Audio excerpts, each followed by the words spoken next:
Hello. Hmm. Hi there. Welcome back. Thank you.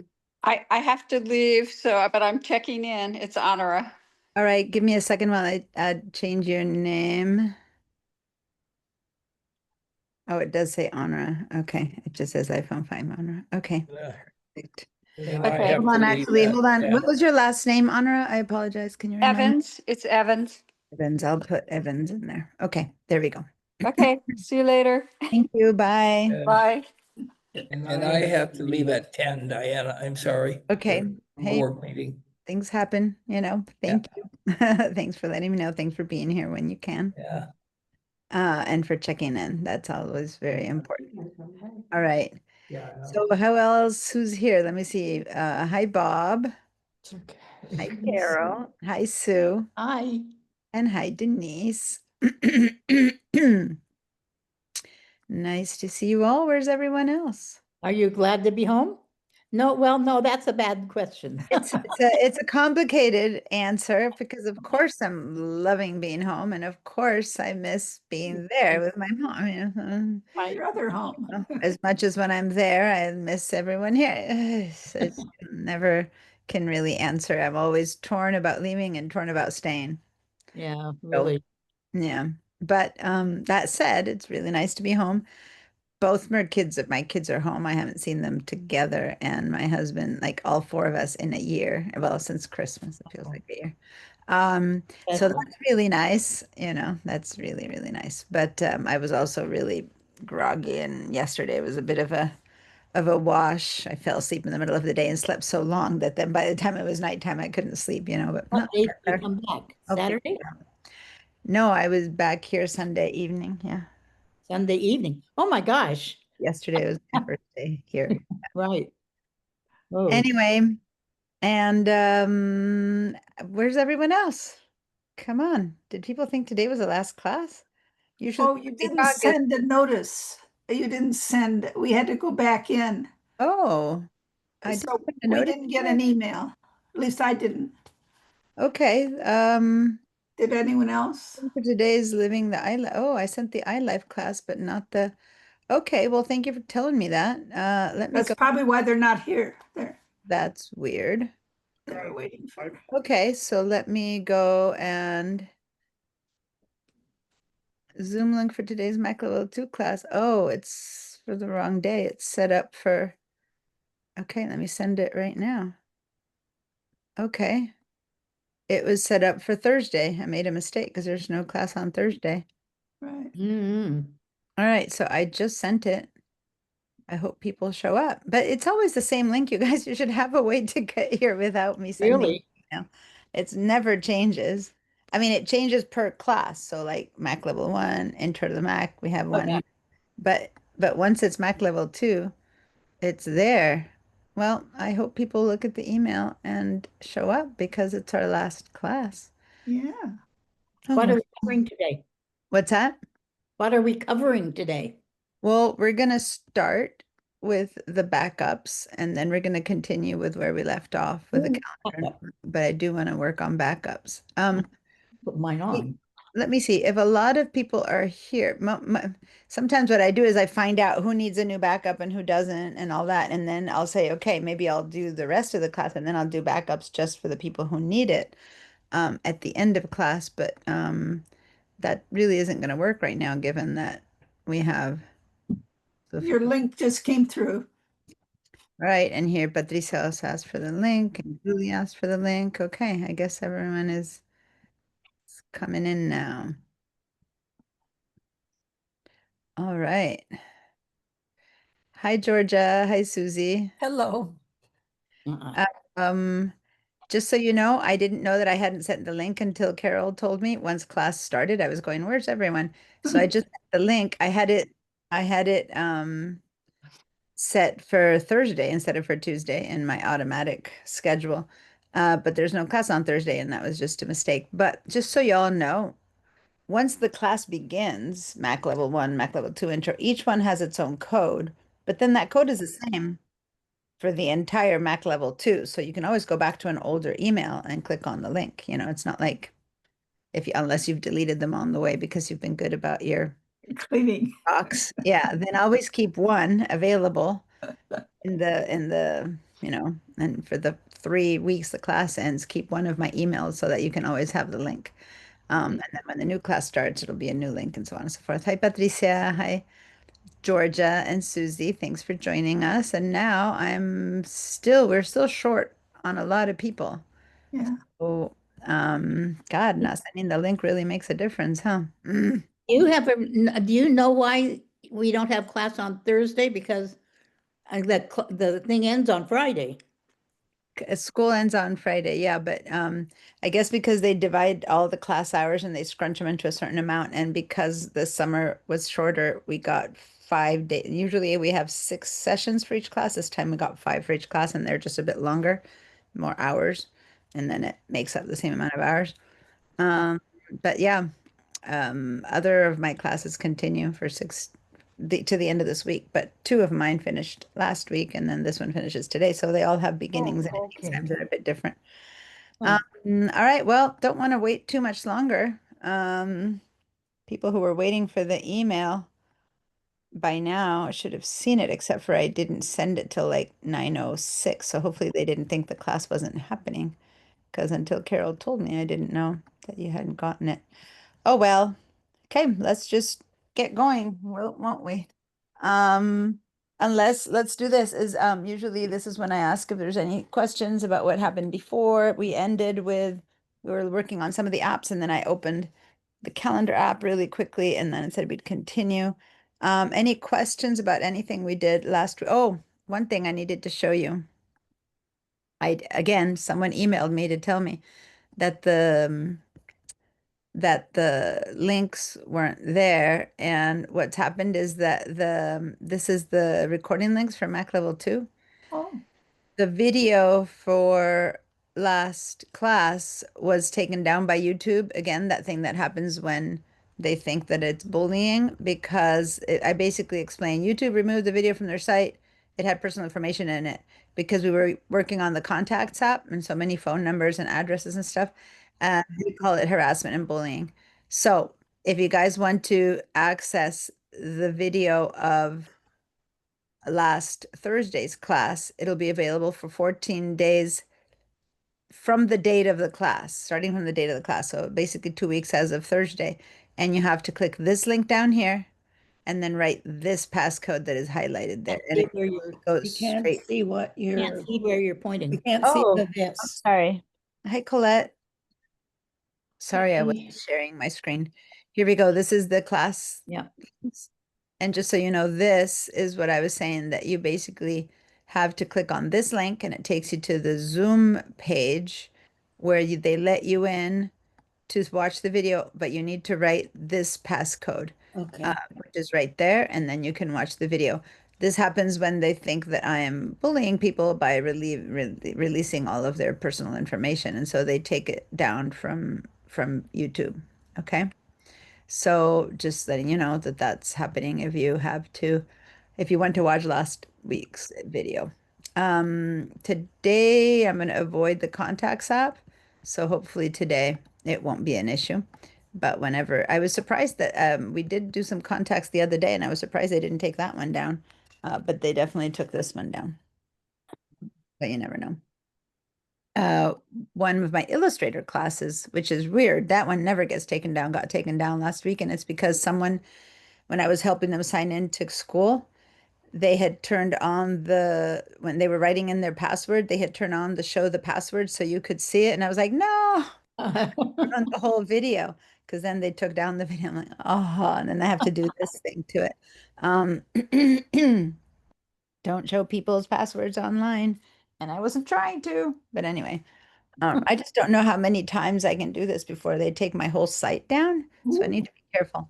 Can you talk to them and just explain that you are a teacher and that you have false, Yeah, it doesn't you have matter. pretend That- information? What I need to do is remember and not put them up on video and just put this link to Zoom on those. But I just do my automatic, put everything on, and then they take it down. And I need to be more careful with my Mac Level 2 and sometimes my intro to the Mac. Also, I have some places we're talking about passwords and security and updating. Mac level 1 is never an issue because we don't have any, but at Mac level 2, when we do mail and stuff like that, that's when it's a problem again. I just need to remember to not put them on. Just do this. But then it's harder because people only have 2 weeks for the videos, but whatever. Anyway, hi there. Can everyone please go to the chat and give a little hey ho? And now I can say good morning and mean it. It's actually good morning from me. Let me see. Alaska airs. Oh, are you in Alaska right now, Susie? Is that what you're No, saying? no, but you can see I was trying to do the password thing that I found out, and I have 3 Alaska Airs on there, and I wanted to delete them completely, but it wouldn't let me.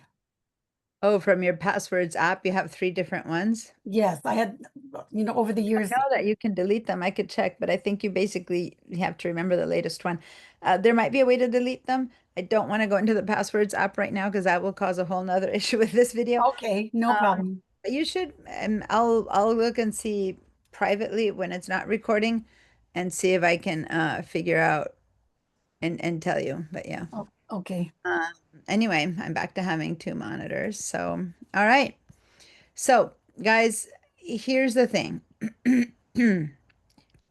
We have, oh, I asked you if you had questions, and you have another question, how to remove icons from the desktop. Yeah, because you were showing us how to kind of clear off the desktop, but you never really showed us how to get them off of there.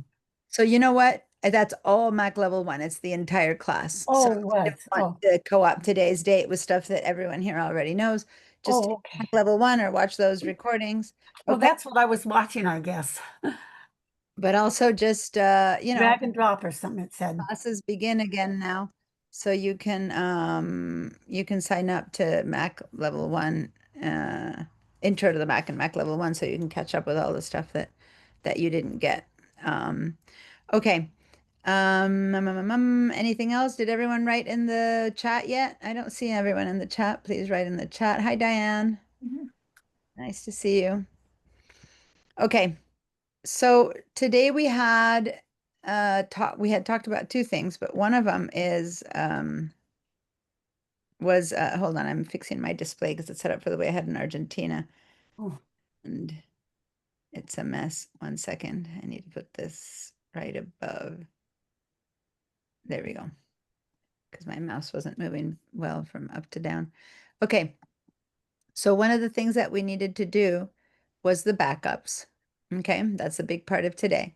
But the time machine. But I also want to keep working a little bit on the apps that we were missing. I didn't get to finish.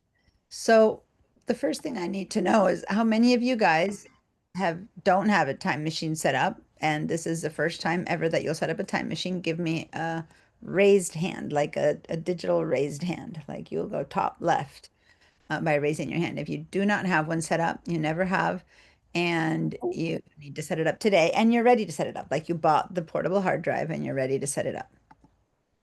Okay. All right. Now, Susie, you said yes, and yes isn't what now, if you're one of the people who needs that, then you need to do your raise hand. Right underneath the yes is the raise your hand. Yeah. Patricia, because you had an older one, right, Patricia? Or you didn't have one for the Mac. Okay. All right. How many of you guys, so Susie, what yes doesn't mean anything to me right now because of I had an old one, but I bought the new one. okay. So is the old one working and it's I think so.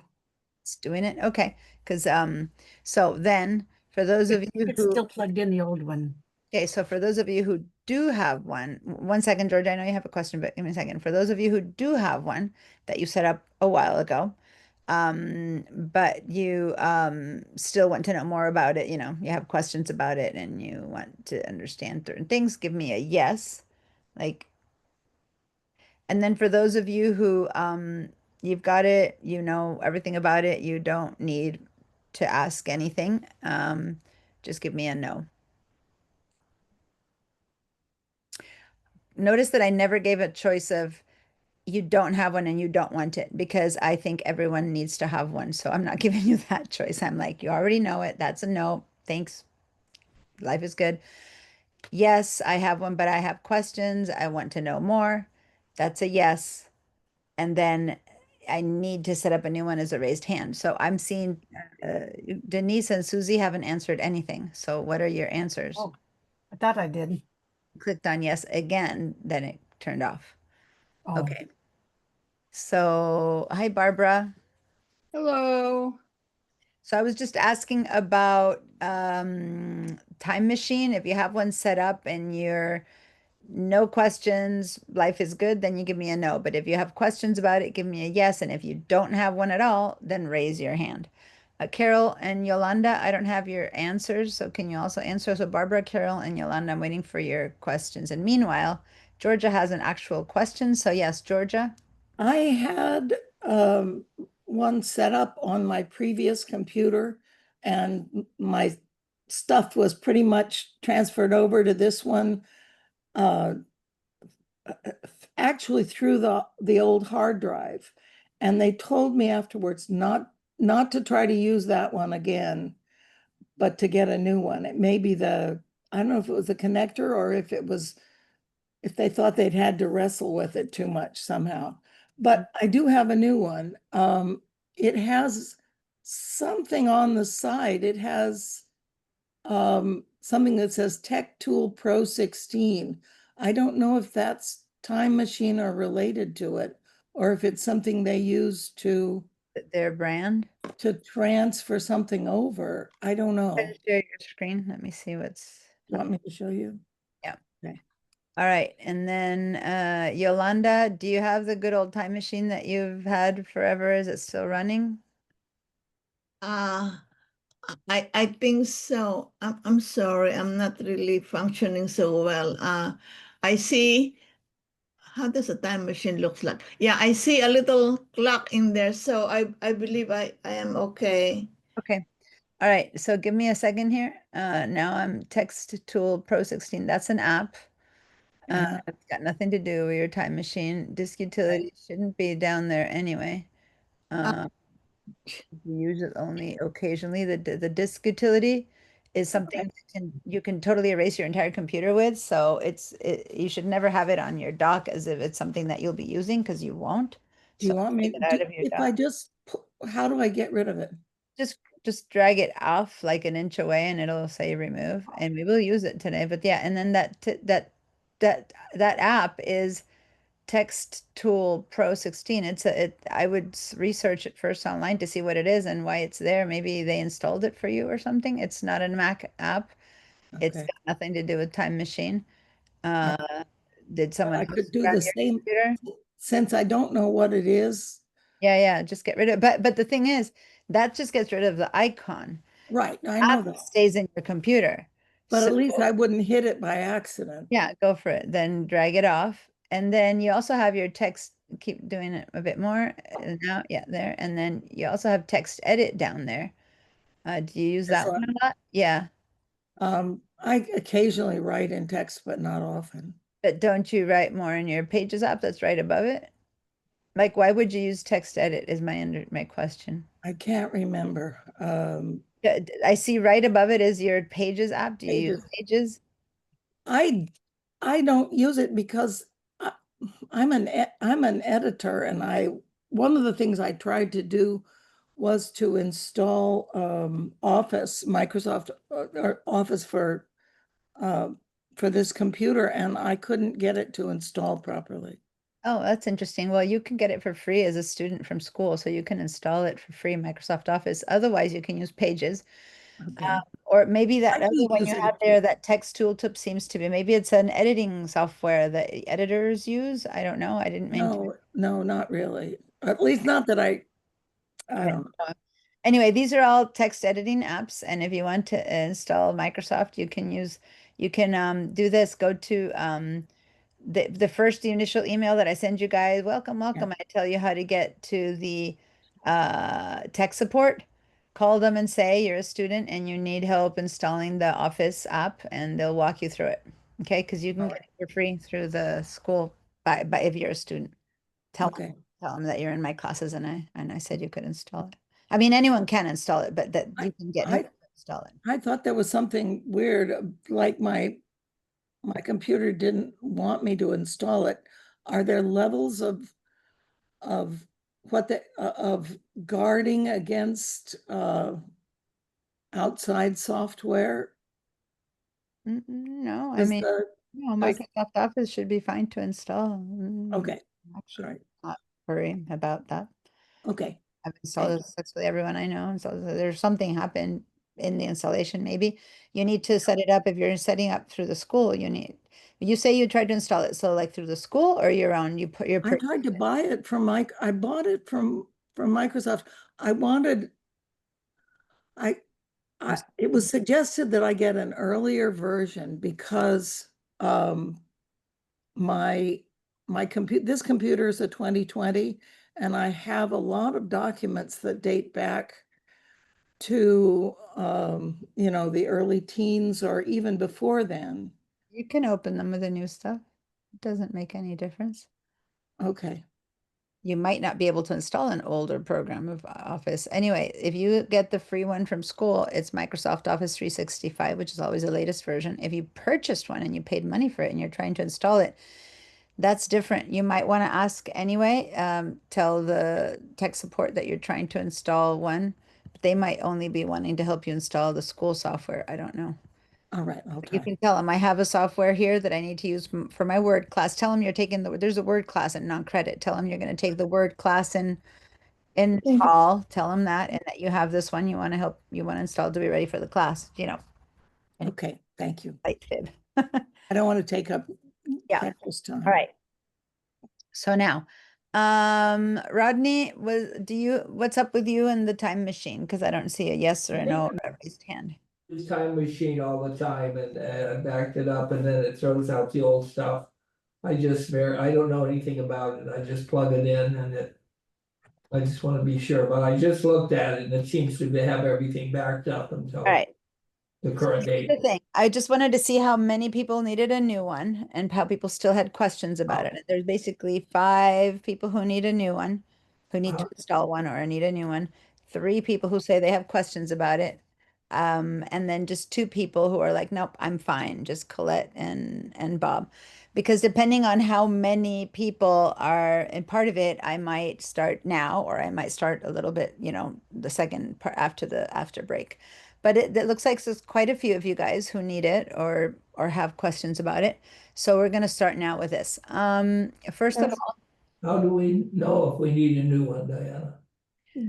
if it's working and it's running well and Mhm. there's no issues, which right now I'm going to show you what a good time machine looks like, then you're fine. Now, if you've had it for a few years, it's like saying, when's my car going to break? It's like, Yeah, no, yeah, but if you've been taking it to Right. the mechanic and everything's good, you cross your fingers and hope it's all good. right. Said, and this is important for you guys, this is a good question. If your computer is running well, so never had an issue, and your time machine is running behind it and everything is running well, you're fine, don't worry. But if your computer starts to glitch, that's when you want to make sure your time machine is really good, right? Because that's like if you're having problems with your computer, you better make sure that your time machine is really good. At which point, if you've had it for quite a few years, I have hard drives that I've had for 10 years and they're fine, and others fail after a year. It's just you don't know, right? So all I'm going to say is that 2, 3 years is fine. If it's much older than that, maybe it's time to set up a new one just to protect yourself because this is a backup, right? So you want to make sure that as a backup, it functions when your computer fails and not have it suddenly both fail. I had a student in my Photoshop class who had his computer fail and his backup fail, and he lost humongous amounts of photos. He's a world traveler and he lost everything. And that's why I always say, if you really, really need the backup, you need a third place. You need an online version too. Anyway, long story. We kind of explained that the first day of class. So now I'm gonna share my screen, a little bit about the backups. Oh, here comes Kristen, so she's gonna get to choose as well. And then we're going to do that. So hi, Kristen. I just have everyone answering something. Kristen, can you hear me yet? Yes, I can.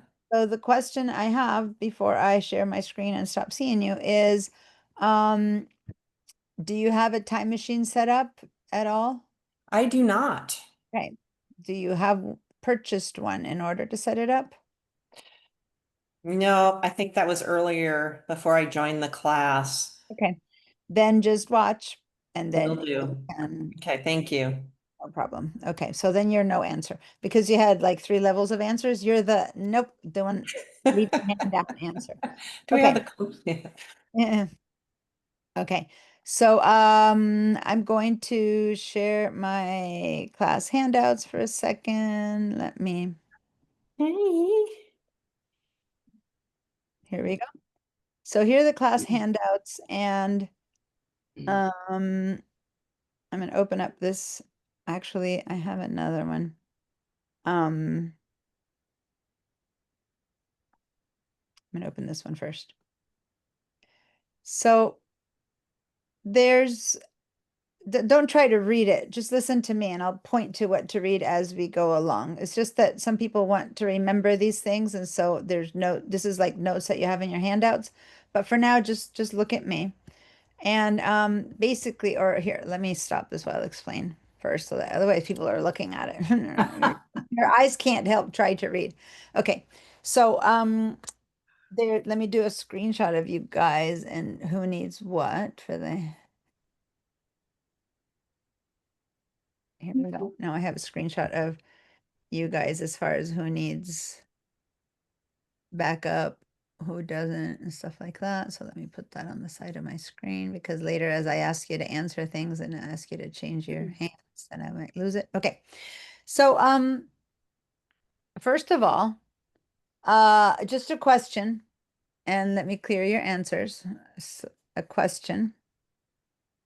And there's no right or wrong. I mean, I don't care if you get it right or wrong. There is a right or wrong answer, but I don't care if you get it right or wrong. So just answer. Those of you who have all of your files on your computer, on your iCloud, remember how Mac level 1, Mac level 2, we figured out who has their documents and desktop folders on the cloud.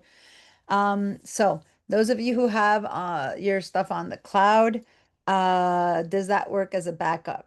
And for everyone else, everyone answer this. So having all your stuff on the cloud, is that a backup? Yes or no? Give me a yes or give me a no. Yes. Having your files, just give me a yes or a no, like answers. Having your stuff on the cloud, is that a backup? Partial. Well, All right. it depends. Well, let me If ask. you just have it in one place, you don't have a backup. That if it's you just have it in the cloud, that's where you keep it, but you don't have a backup for it. Well, Barbara, you're saying the right thing, but you said yes. So then you should say no, because the right answer is no. So Georgia, Carol, and Barbara by word is saying the right thing. Now, Georgia, I know. just to clarify, Georgia and Carol, why did you say no? Why do you think the iCloud is not a backup? Oh, and Diane. I think it doesn't, your, your software isn't on the cloud. Oh, that's a good point. Just, Okay. it's just the documents. Good point. It wasn't even the point I was going to make, but good point. It's just your documents and folders. So you do think the desktop and document folders are a backup, but just not your software? I think that, yeah, I guess, I don't know, Okay, just maybe not. Carol or Diane, why would you say no? Because you told us. Someone I pays believe you. attention. Someone pays attention. All right, but do you know why? Diane, can you explain it a bit better than because you said so, which is fine, you know. I always think if my kids could say, "Why do you do?" Because mom told me, that would be great. And that's not how it works. All right, so here's the right answer. I don't necessarily care anymore if you're right or wrong. Let me clear your answers, because I'm not trying to make you feel good or bad. I just wanted to see how much information sticks. So thank you, Carol, for making me feel good. And because the answer was because you told us. And Georgia for thinking it through, which is a good point. So here's the thing. iCloud is not a backup. Everyone. Why? This is the real reason why. Georgia's is a great point, because it only backs up folders and files. So a backup would have to recreate your entire computer, right? So software, all of that doesn't get backed up in the cloud. So that's a great answer, but that's not the one I've been teaching you. That's just extra that she, mentioned, and it's a really good point. But plan this, the reason I've been harping and harping on this, and so I really want you guys to listen up. If you have a contact on your phone and you see it in the cloud and you see it in the desktop, what happens when you delete that contact from your phone Delete from the cloud. and And from your computer, desktop? Yeah, It deletes from everywhere. right. What kind of backup is it if you delete it and it's gone? That's not a backup. It's one place that projects itself to three places. But if you delete it and it's gone, that's not a backup. The whole point of a backup is to be there when you do mess up and delete things that you shouldn't delete, or when things break, or when files get corrupted. It's an extra copy of it somewhere. Does that make sense? And is it a copy that can't be, I mean, it's touched not, or it's not affected when you, like if you change a phone number or whatever, So it there's, has the original as well? so hold on. There's two types of backups available in the world. Okay. One kind is a mirror backup. A mirror reflects exactly what's happening. And a mirror backup would, and this is Georgia, you're totally thinking it through. I love this. A mirror backup will do whatever you are doing to your files to itself. So if I am friends with Mark Smith and his phone number changes and I change the phone number, then that'll get projected to the cloud and to the desktop, wherever it's one. But a mirror backup will also look in and go, oops, it's been a change. So it'll change itself. And so Mark's number now will be the new number. So a mirror backup will also change. Okay. But there's a place for mirror backups. But in this case, it only helps you if your computer suddenly dies and the iCloud account becomes unreachable, or the phone falls or something like that, then you have nothing, then at least you have the mirror backup. But the whole point is normally your computer doesn't die at the same time as your phone and the cloud. Like even if a Mudflow takes your phone and your desktop, the cloud has your stuff, right? So that mirror backup isn't really as useful. That's why the Time Machine is not a mirror backup. The Time Machine, and this is why it's called that, it's a software. It's not the machine itself. The machine, you all purchase a different one. The Time Machine keeps track of your old setup and your new setup. So for example, the Time Machine right now looks at my computer and copies what it sees, and it's Mark's number, and it copies what it sees, and it copies what it sees. Cloud backup, we all have Mark's number.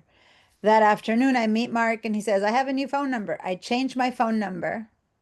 The iCloud changes, my phone changes, my computer changes. And the Time Machine makes a new backup, stashes the old number, and now records the new one. But it keeps the old one. And then 3 months later, you meet with Mark again, and now he has even a new address.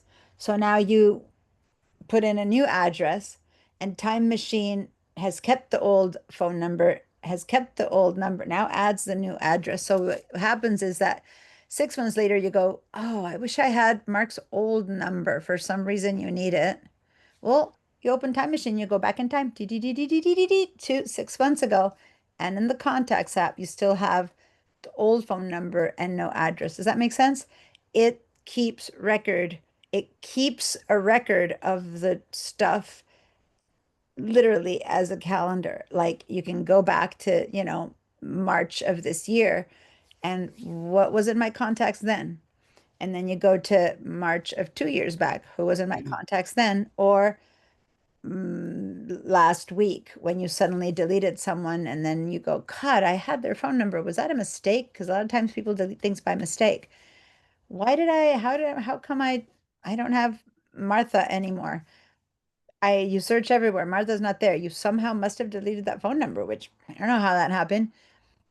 If you delete that phone number by mistake, it deleted from all your other devices too. So there's no backup there. So the only option is to go and say, well, I know I had it last month when I called her to last month. There it is, Martha's contact. And I'm just using the word contacts, but it could have been files, it could have been anything. So the time machine helps for when things get deleted, they are no longer on your computer. They would no longer be on a mirror backup either, because that would have mirrored your computer, right? So the time machine, that's why the name of it, bizarre as it is so perfect, because it lets you go back in time to that which you had. And if you have a time machine running for 2 years, you can go back 2 years to find the files that you had in your computer 2 years ago. Right? So say that you deleted some photos and stuff that you didn't want to delete, then, well, et cetera, right? You can always go back in time. That's the time machine setup. Denise? Yeah, I'm a bit confused. I thought every so often the time machine would replace the old stuff by the new stuff. Well, yes and no. No, if it has enough space, it never does. If your time machine runs out of space, right? Then it goes to the initial one. But if the initial one was 2 years ago, then it begins to erase the oldest one, right? But you still have a year and a half worth. It just kind of needs to make some space, which is why if your time machine is running out of space, you might as well get a new one and keep that one. So anyway, here's the backup types. On the left side, I have mirror backup, and it copies exactly the same files you have in your computer. And it's valuable and it helps. But if you have 10 files on your computer and you get rid of 3 files, now you have 7. And then the mirror also has 7. Basically, those files that you got rid of, they're gone on your computer and on the mirror backup. So the time machine keeps a history of your files from the past to the present. So if you had 10 files on your computer today and we set up a time machine, your time machine, the initial backup is going to be a mirror backup. It's going to look at what you have and it's going to copy exactly the same thing. So the initial copy is a mirror. It just looks at your computer and it copies exactly everything that you had. But then once an hour, the software is going to check in. And if you suddenly added a file, you've just created a new chapter for the novel that you're writing, then the time machine adds that file. So would a mirror. A mirror would have done that too. It added one file, right? Because you just made a new file. But here's where it diverges. Now you go and you delete 5 files from your computer that are old. So on your computer, you had 11 files, you got rid of 5, you have 6 files on your computer. A mirror would now have 6 files on your computer, but the time machine creates a new backup where right now it only has 6 files on the date of today, but you can go backwards to yesterday and you will have all 11. Does that make sense? So now we're going to see it in action and it'll make a bit more sense, okay? So it will not, that deletion isn't forever. It stays in your time machine. Now, this is the most important. iCloud is not a backup. This is why I turned this off when I was asking you that question, because someone might have read. I was like, that's the answer. iCloud is not a backup. For those, some people say, how about Dropbox or OneDrive or Google Drive or iCloud? This is more space somewhere else that's not your computer, right? And if you delete it in one, it deletes in another. So that is not a backup. Now, remember what I just said about what if you're, now this is physical, okay? Physical, oh God, you know me and writing on with my finger. Physical, you can hold it, right? So if you can hold it and hold on to it, it can fly away with your house, just like the computer or the phones. If there's like a mud flow or a hurricane, it's physical, right? So if you are really worried about not losing everything, like for example, this photographer who goes around the world and suddenly he didn't have another backup but a physical one and he lost everything, then you need a third type of backup. And that will be online. So you can get a service, and I recommend these two, but there's many others, I guess, I use Backblaze. There, I've heard Park Carbonite is good, where you pay a fee. I pay, I believe it's $100 a year. Maybe it's $90 a year. I don't remember right now anymore. And there's a service, Backblaze, that just checks in as long as my computer is near Wi-Fi. It checks in, I believe, once a day, and it does a backup. So that if this fails, I have a backblaze.com. That's where I have all my stuff also backed up. Now, you never have, here's the goal. The goal is never have to use these. You know how when you buy insurance, the goal is to not need it. You know, you hope you don't crash your car, but you still pay for it. Yeah. So my goal is never to have to use these guys. So a lot of people go, because you're lucky you never needed them. The chances that you will lose your computer and your time machine at the same time are very slight, but it's not impossible. So plan C is to have something that's not physical, right? And the online would be not physical. So if you're interested in that, I can show you how to do that too.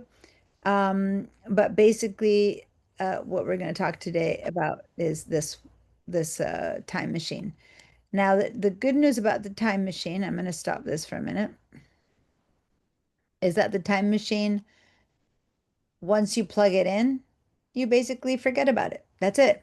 You don't do anything else about it. If you have a desktop, you literally forget about it. You leave it plugged in and you walk away. But if you have a laptop, right, then do you need to carry? So this is my little thing. Do I need to carry around with me? I'm going on a vacation. Do I need to carry my time machine with me or whatever? No, that's fine. You can eject it, and I'll show you how, and then walk away, and then you're gone for 2 weeks and you've taken your computer with you. Well, for 2 weeks, your computer isn't being backed up. If at that point your computer fails, when you reset your computer, you'll have lost those 2 weeks worth of files. If you're a novel writing in 2 weeks, you've created 7 chapters, that's a big issue. But otherwise, it's not such a big deal. If you're really going to be gone for a long time, you're moving, take it with you. But other than that, you don't have to. You can like unplug it at night.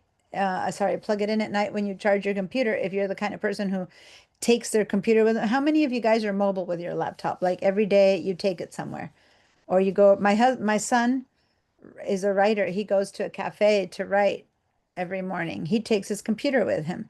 If that's you, then sure, leave your time machine at home. You know, you're not going to carry your time machine with you.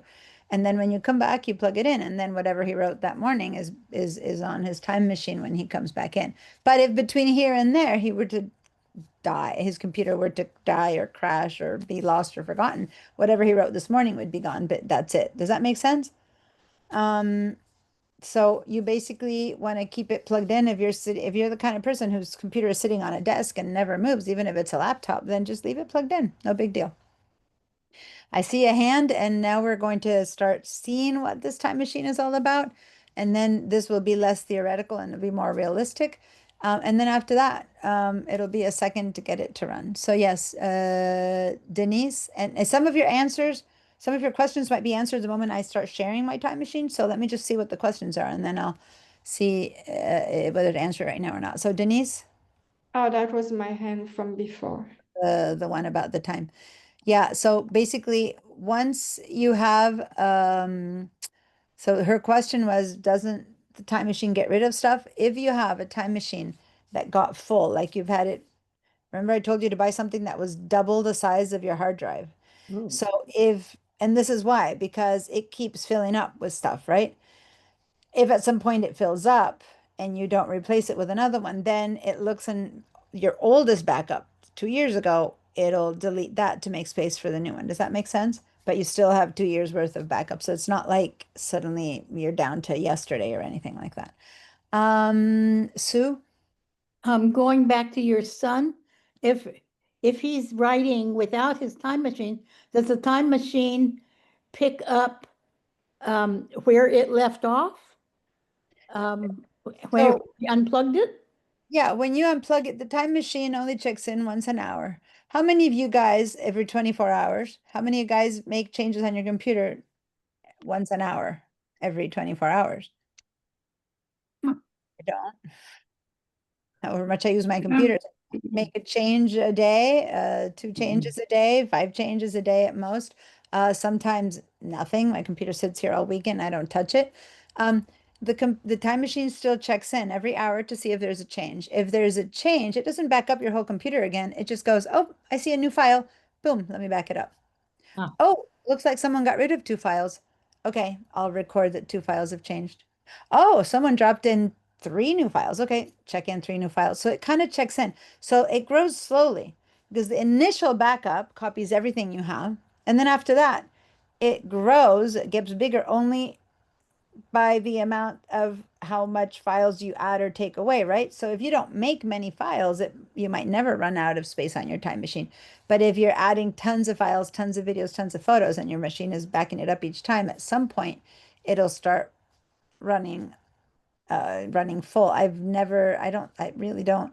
As long as you buy it at least twice as big, and now twice as big is even hard to get. Most people are buying 2, 3, 4, 5 times as big because if you have a small hard drive, the smallest time machine you can buy is like 5 times bigger.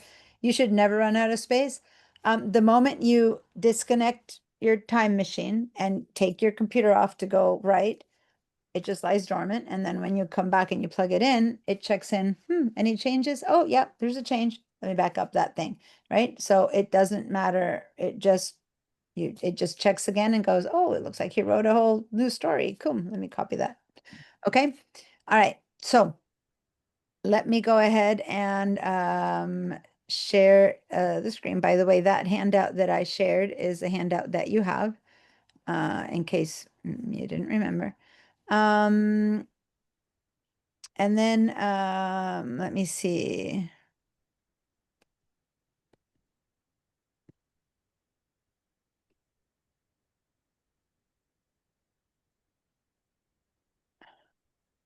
Okay. So here's my computer, and let me put the chat up here. I forgot that I'm not working on one monitor anymore, so I have you guys. I can have you here. Okay. Sorry, when I was in Argentina, I had one monitor, so I had everything really tiny, but now I can spread out.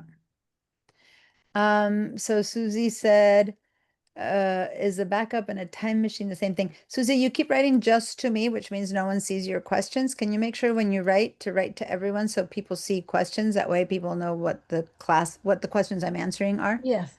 Okay. Just say to everyone instead of just to me. Okay. So you said is a backup and a time machine the same thing? A backup is generic. A time machine is this software that we're going to use that backups in time. There's all kinds of backups. So a backup is basically if something disappears, you have a backup, right? Some people, I'm laughing at the little comment, but like I have this one t-shirt that I love and I got it in 3 colors. That way, if one gets stained, I got the other one, I got backup. I have a second one, right? So basically that's a backup for me. So a computer is, if you have something in a second place, that's a backup. Now, there's different types of backups and softwares and stuff like that. So the Time Machine is the Apple branded software that comes. And if you go to your system settings, it comes with your computer. And over here on the, where did they put the time machine now? I believe it's under general. There's time machine. Okay. So in your system settings under general time machine, there's the information about your time machine. So everyone, if you want to go for a second to your system settings, to your general and to your time machine. Now I have 2 different setups for time machine. Some of you have none, some of you have many. General. And the reason I have 2 is because one is my real one and one is the school one. And the school one comes and goes, and I have my real one that backs up my stuff that's on the other account. Anyway, but most people, 1 would be enough. All right. So did everyone find their time machine under general? Yep. Yep. Okay. Now, notice that when you're here, this little thing says time machine backs up your computer and keeps local snapshots and hourly backups for the past 24 hours, daily backups for the past month, and weekly backups for all previous months. And this is what Denise mentioned, the oldest backups and any local snapshots are deleted as space is needed. Okay, so that's the sentence she was mentioning. So say you start running out of space, then it'll go ahead and begin to delete the oldest one. So now let's still hang in there and look at something. First of all, mine is backing up right now.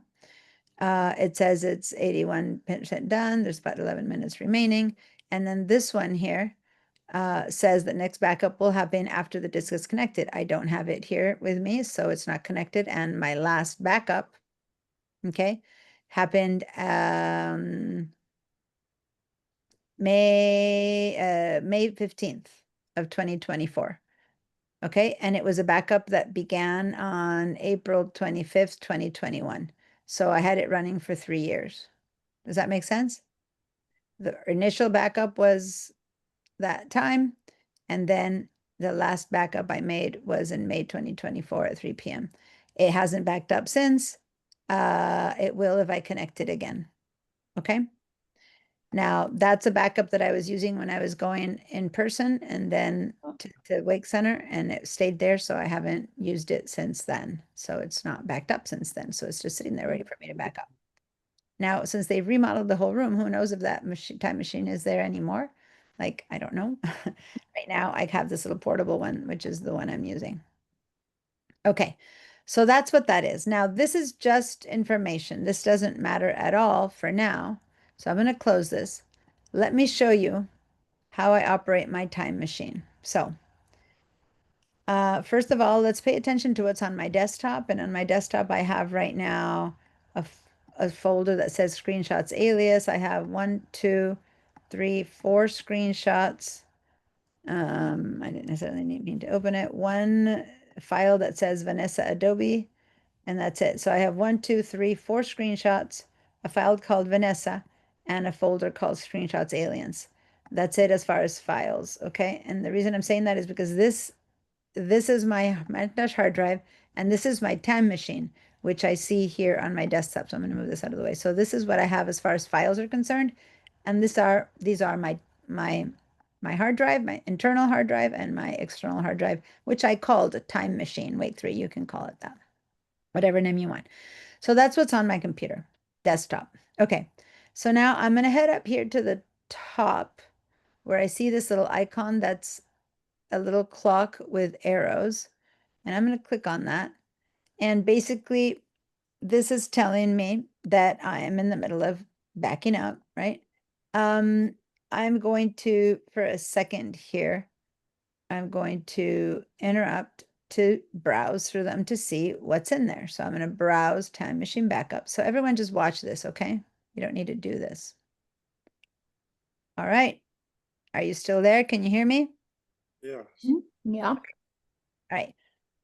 Because when I do this, my whole computer disappears, and even you guys disappeared. And all I am seeing is a bunch of windows, one in the row.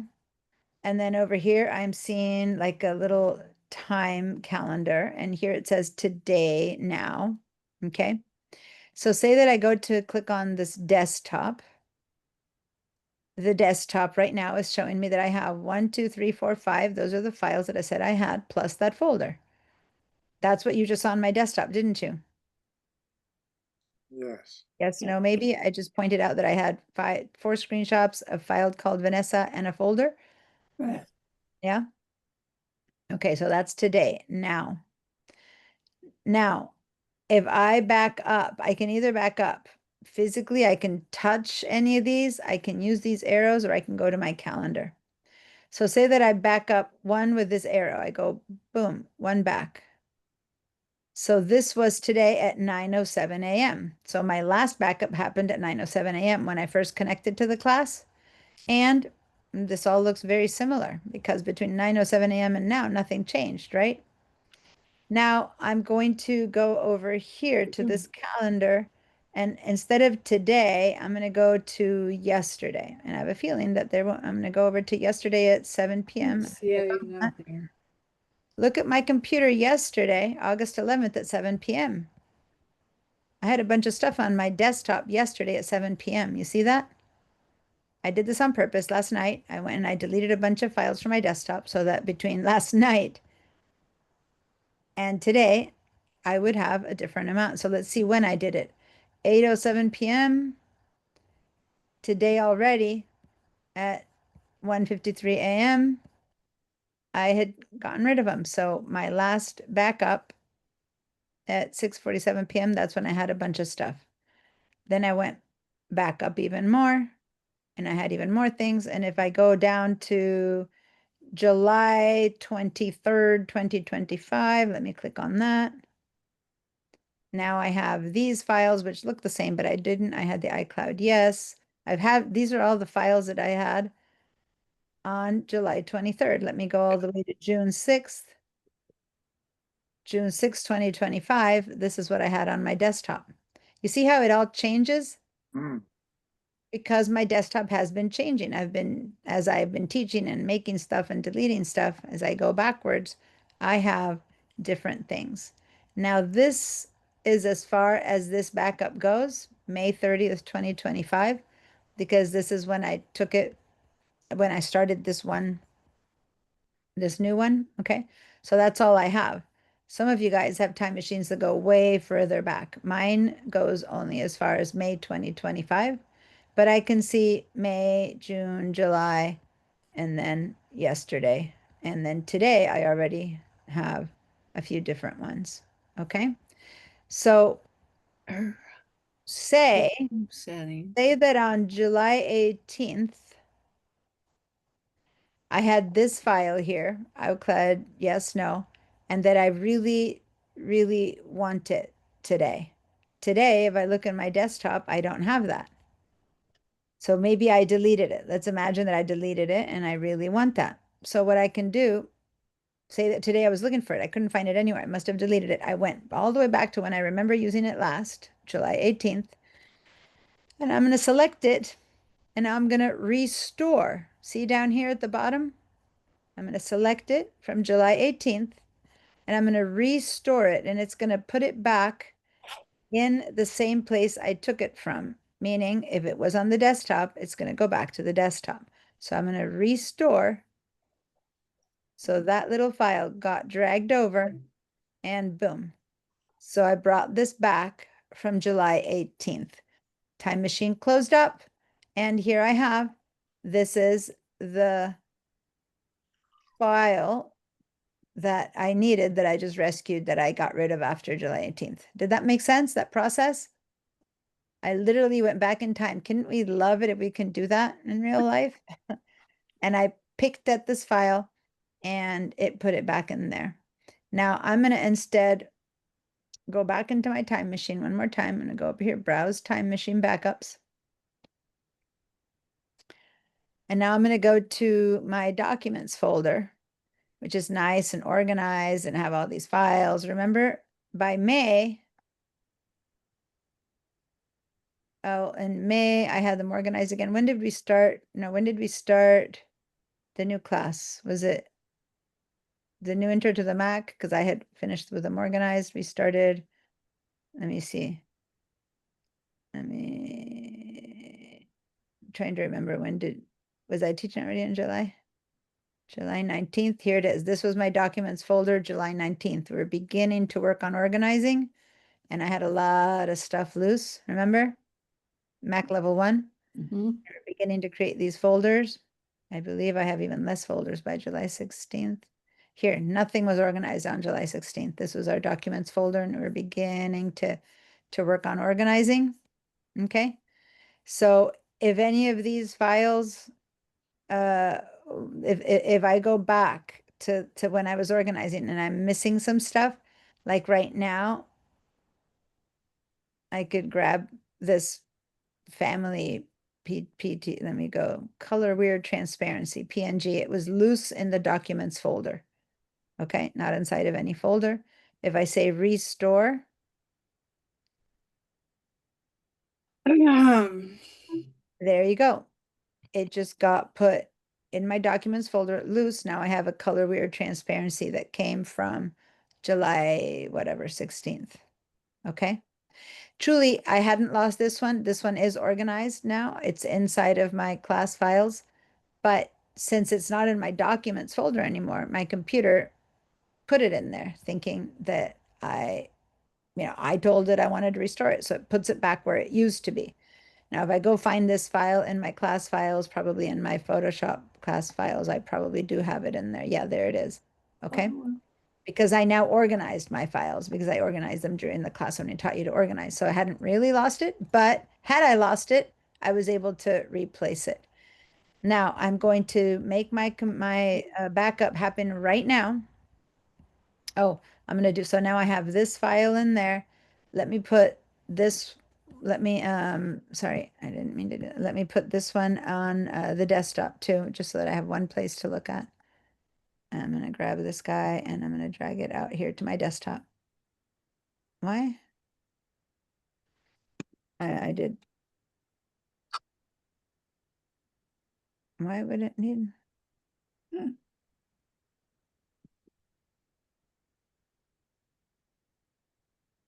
Ah, It's preparing. okay. So now I moved these two. These are the two files that I recovered, right? So if I look at my desktop right now, I have the iCloud, yes, the wheel color, they weren't there when my computer backed up this morning. So if I go to my browse time machines, and if I look even one titch back, because this is now, if I go one titch back, they weren't there. You see that? Today at 9:59 a.m., they weren't there. But right now, I have them. Do you see color wheel and yes? You see these two? Yeah. They weren't there at 9:07 a.m. They weren't there, at 1:53 a.m., but they are there right now. Okay. So now I'm going to back up my computer right now. I'm going to say backup now. So I'm going to get a new backup and it's now 10:04 a.m. I'm going to force a backup instead of waiting an hour. So as we're speaking, my time machine is working and the next backup I'm going to have will include the color wheel and the iCloud. And then later, when I get rid of them again, I'm going to trash them again. Then the last backup won't have them. So basically I can go back in time and pick up my changes. And I could do that to everything that's on my computer. All right. Barbara. Oh, you had your hand up, but you're not there. So Denise? Oh, sorry to go back to this recent issue, but since that time where you said never delete the recent, and I had 10,000 recent in my file. Yeah. And I delete them all, but somehow 4,000 something. I remember. So did you go back before you did that? Right. So somehow 4,000 stayed in there. So I said, okay, I'm going to try to recover the 10,000. So I went to the time machine and should I share my screen maybe? Yeah, let me just explain to everyone what happened a while ago. And let me just explain for those of you who weren't in Mac level 1. There's a folder called Recents that you should never delete things from. And I'm not going to today explain what Recents is to everyone who didn't take Mac level 1. You need to take it. But anyway, she deleted a bunch of stuff by mistake that shouldn't have been touched. And so, but she did have a time machine. So I said, if we cross our fingers and hope and everything works, then you should be able to go back in time to before you deleted them and they should be there. And so now we're going to see. So let's go ahead and. So in my Share your recent screen. now, I still have the 4,000. But okay, so now I browse my time machine. And it's Didn't taking share the screen. How am I going to share? You didn't share your screen yet. But it takes my whole screen. I cannot But share. first, you need to share your screen. Then you go Okay. chat Okay. me. So, okay, sorry. I got to go back. I got to. Susie, the question that you have of alias, that's also a Mac level 1. Okay. Yeah. You have a lot of questions that I can't teach you today because that was a Mac level 1 question. So, Okay. Uh, Go back to the recordings. or take the class. I'm gonna have you guys look at the schedule and after I'm done with this. But Denise, share your screen yeah, first. when I try to share, I always have my duck coming up. Okay. Lower hand. Okay, I cannot get to the share my screen. I always get the, oh, here we go. Okay, here. And share. And now I can go to my, Okay, wait. Just to make things clear, can you close this Excel? Can you close anything else that's not, we don't need right now? You have Oh. a lot of stuff up. Let's just close everything that we don't need for now. And you have that other one in front of us. Yeah. And then Okay. have something, what's on the bottom there? Is that the web? Bottom left? Yeah, bring that up and close that up. Okay, let me, oof. Yeah, let me minimize it maybe. Okay. I love all the trees. The less you have open, the Yeah. better it is for the time machine and Zoom are gonna take some time. So browse my time machine backups. Okay, so you're going into your time machine now. Okay. So I go to the recent, and this So is this is now. Okay, so that go is all the way back today. to before you did. Oh, No, a don't go to today. You did this a month ago at least. Go to like a month ago. right. So every time I have to go back to recent, it doesn't stay in recent? Yeah, but it doesn't matter. You don't go bit by bit. Go to the calendar on the right side. Oh, yeah, so I went to Like sometime in July, like ever now. before you did that, for example. Yeah. And I go back to recent, and I have nothing. Okay, go all the way back further than that. I don't know. Let's But bring- I should have at least the one from today. Oh, let's wait. see. Keep So going. sometime in June. So I have to go back to recent every time. Well, yeah, you have to go back. Let's see. Let's hope that they're there. But- Reach is a organizing thing. So go But- back all the way to May or April before all these classes started, and let's hope there's something there. And if not, then recent does. So at the time when I had that class and I had 10,000 and I thought I deleted the 10,000, somehow I still had 4,000 left. So they should be still there, no?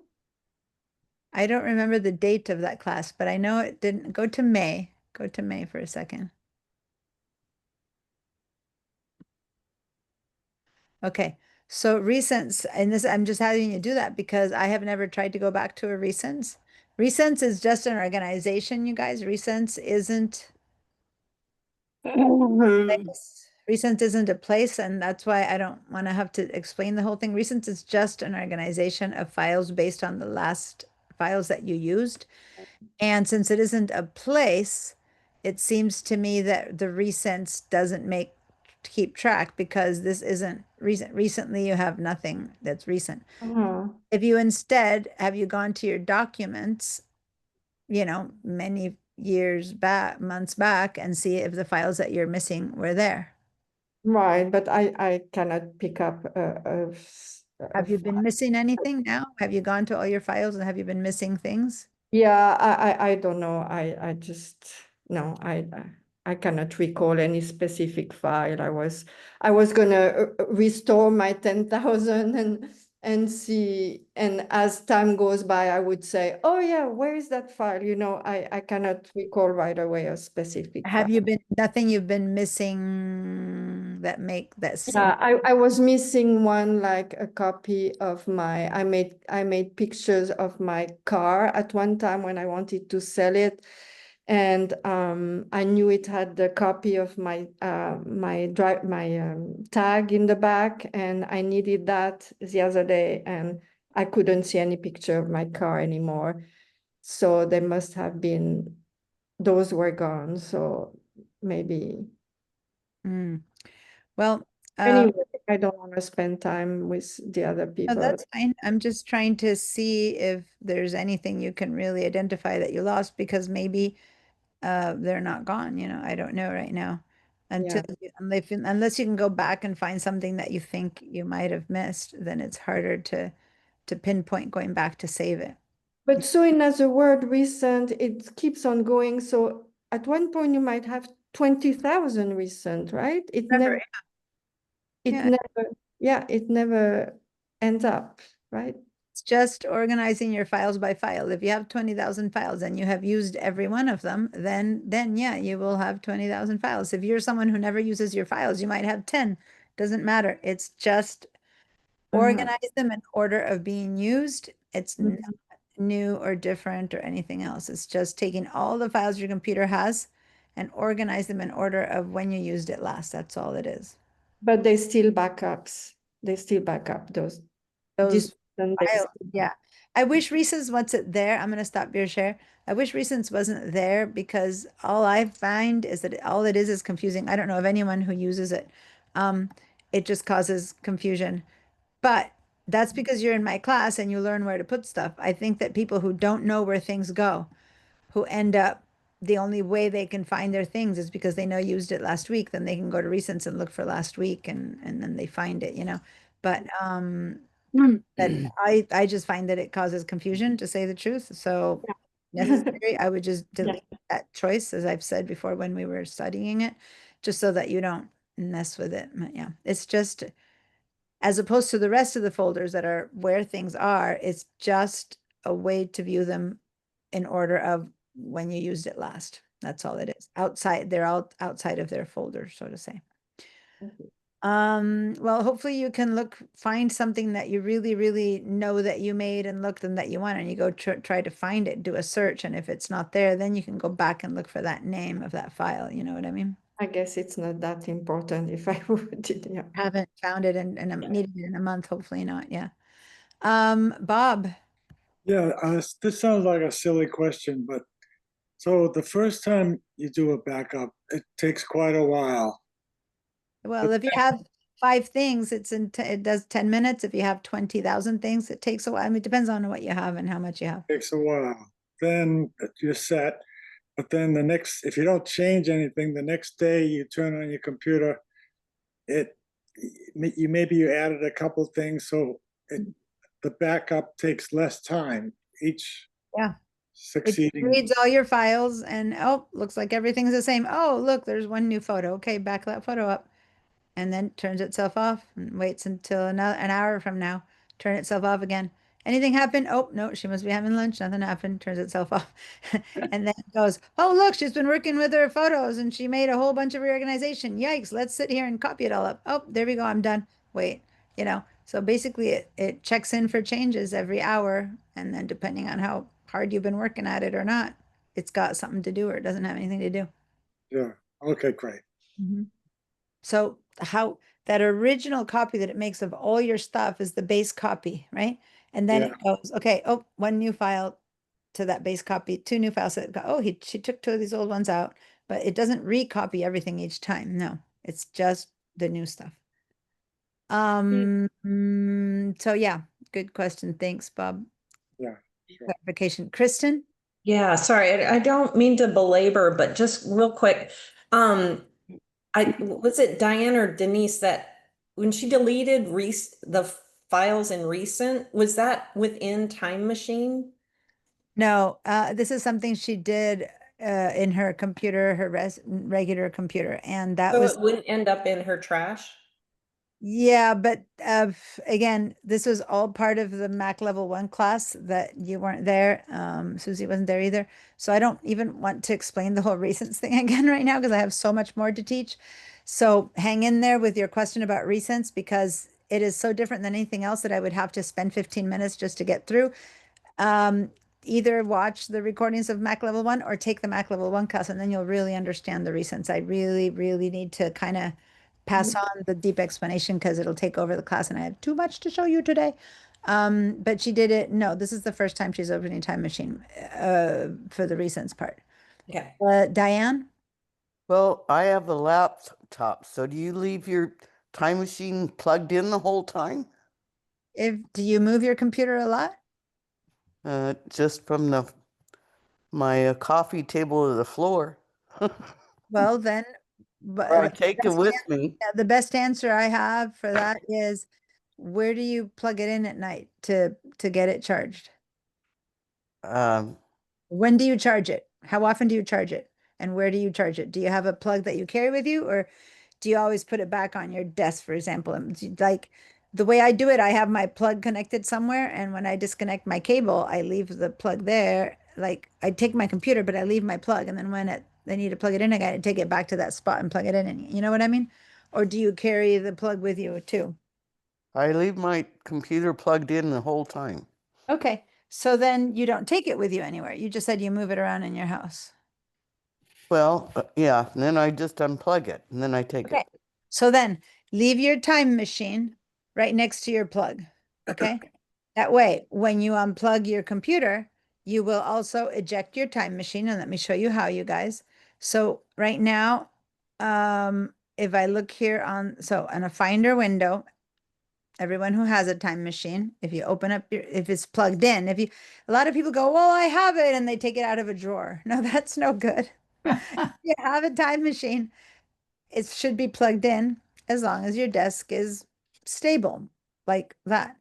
Then you're like, oh, I'm about to go and I'm going to keep working in the garden. It's a beautiful day and I'm going to work in the garden, whatever.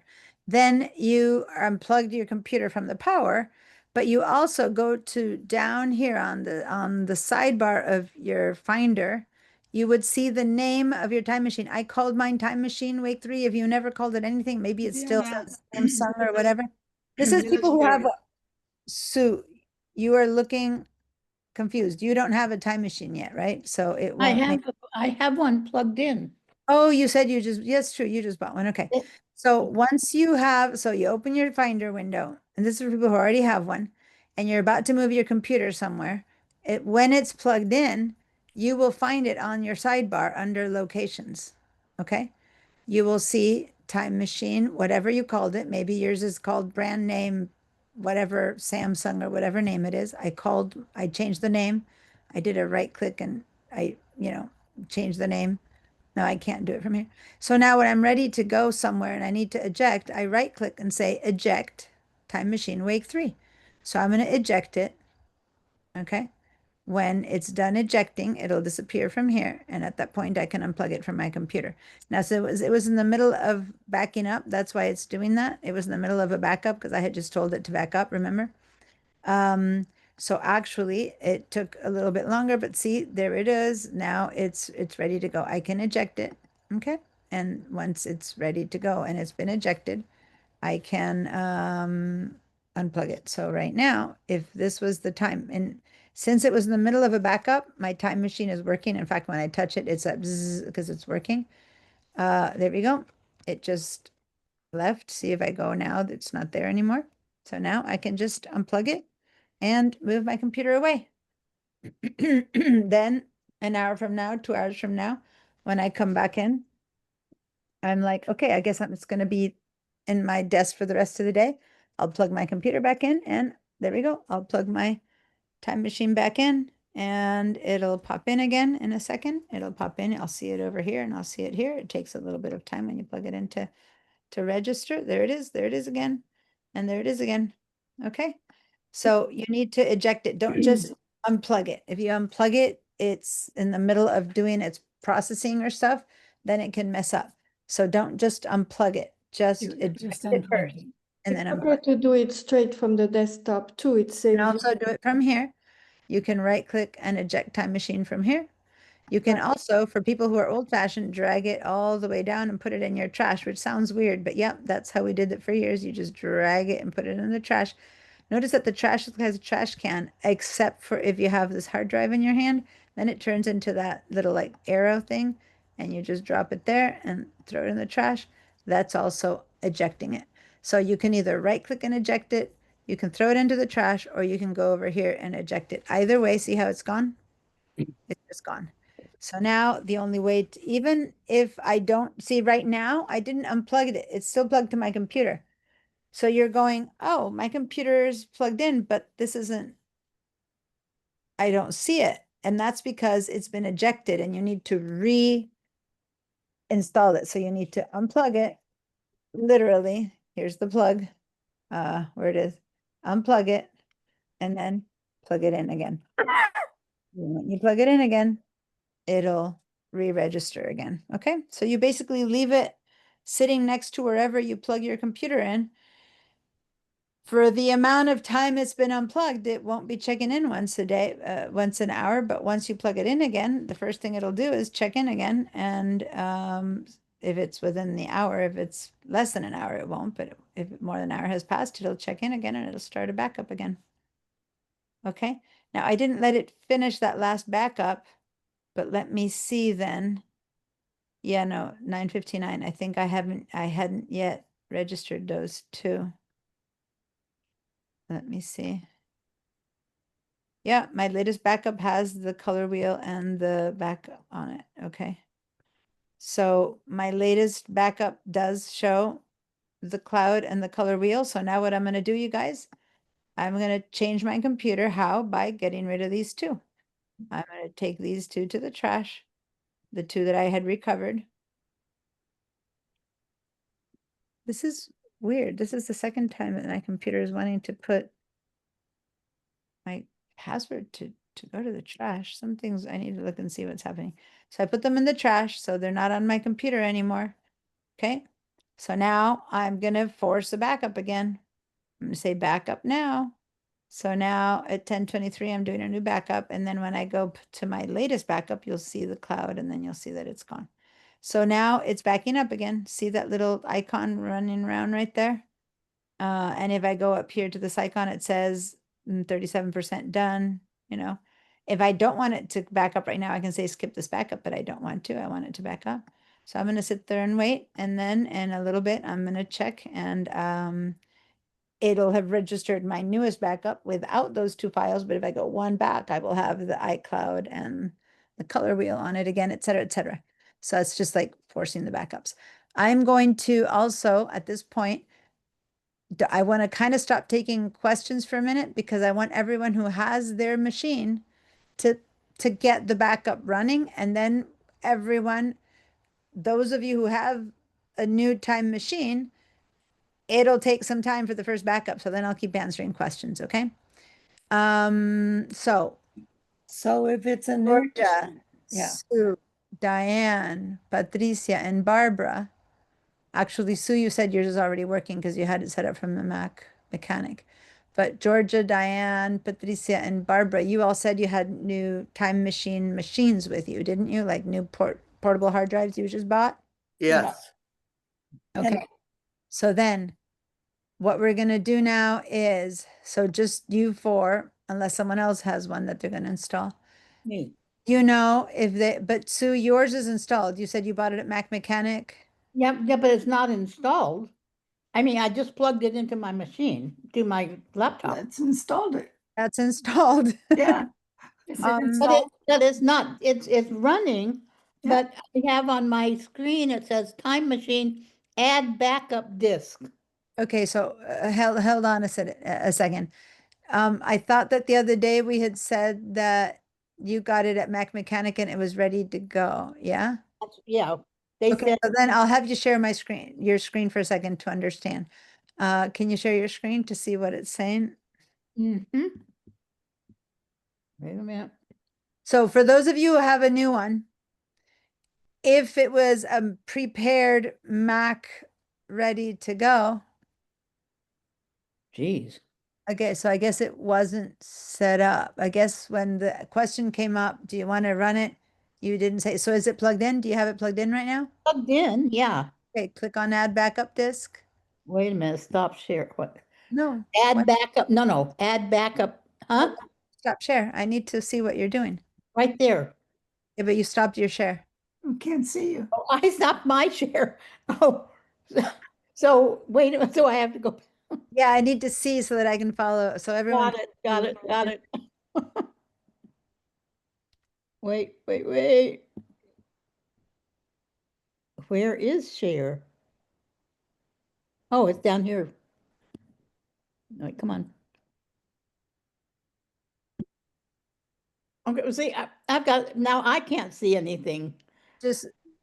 I have, you are screen sharing, right where I need this. Oh, you can't grab it from the black stuff and move it out of the way a little bit? Or Oh, there we go. Yeah, okay, I did. All right. Now click on add backup disk.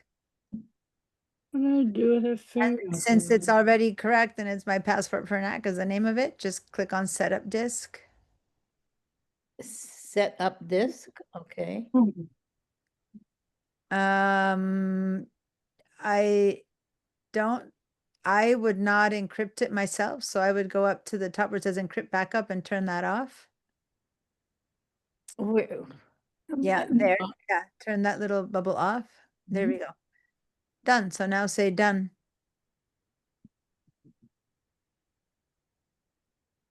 okay, Um, want to erase my passport for Mac? So it can be used Yeah. on I have a machine? feeling that you had set it up, yes, because so this is what's gonna happen. You're gonna have to reset it. So for some reason, I assumed you already had it set up.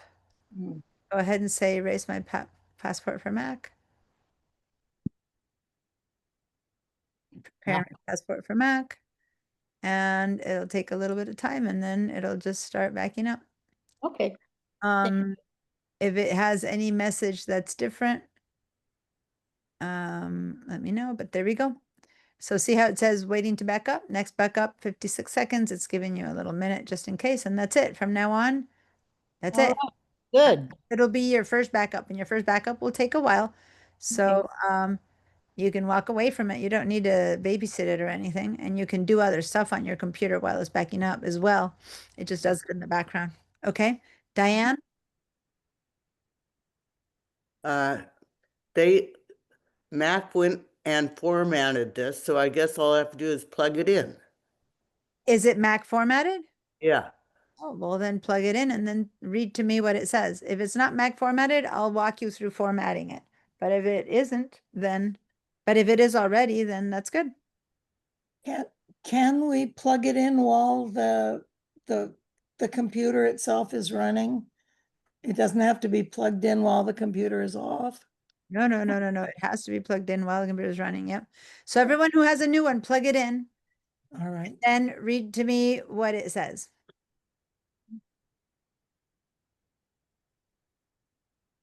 Susie's saying if I had two plugged in and I unplugged the old one, is it all fine? Yeah, basically you can have two time machines, an old one and a new one. And what the time machine will do, if you have two plugged in at the same time, it'll run the backup on one. It can't, say at 9 a.m. And then as soon as it's done, say it's done in 10 minutes at 9:11 a.m., it's going to run it on the other one. And then when it's done, it'll wait an hour and then it'll run again on the first one. It'll run it on both, not concurrently, but it'll run it on one and then run another one. So if you have two running, it'll run it on both. But if you're stopping using one, you can now take it away, stash it in your bookcase as just in case, and keep running the new one and never worry about the old one in case you ever need to go back to files from before today, because the new one starts today. But if you lost something that you remember you had a month ago, then you would go and pick up your old one. Does that make sense? Yes, I don't know how to see if I've now done that. I don't know how to see if the new one is on my machine. Okay, we'll go in a second, but I was helping Diane right now while I was waiting for her to plug in. So Diane, what's it saying now? I just see the time machine icon up there. Do I have to click on that? Go ahead and share your screen. Walk you through what to do, but since there's only a few of you guys, I'll have one of you guys share your screen, and then if maybe your example works for everyone, or maybe I need to go one-on-one with everyone. Now for the two of you, Colette and Bob, who said you didn't need this part, if you want to walk off for like 5 or 10 more minutes and then come back, that'll be fine. And then come back and I'll be done. Okay. Hey. So there's the fact that your machine already says time machine, that means that it's already been set up and running.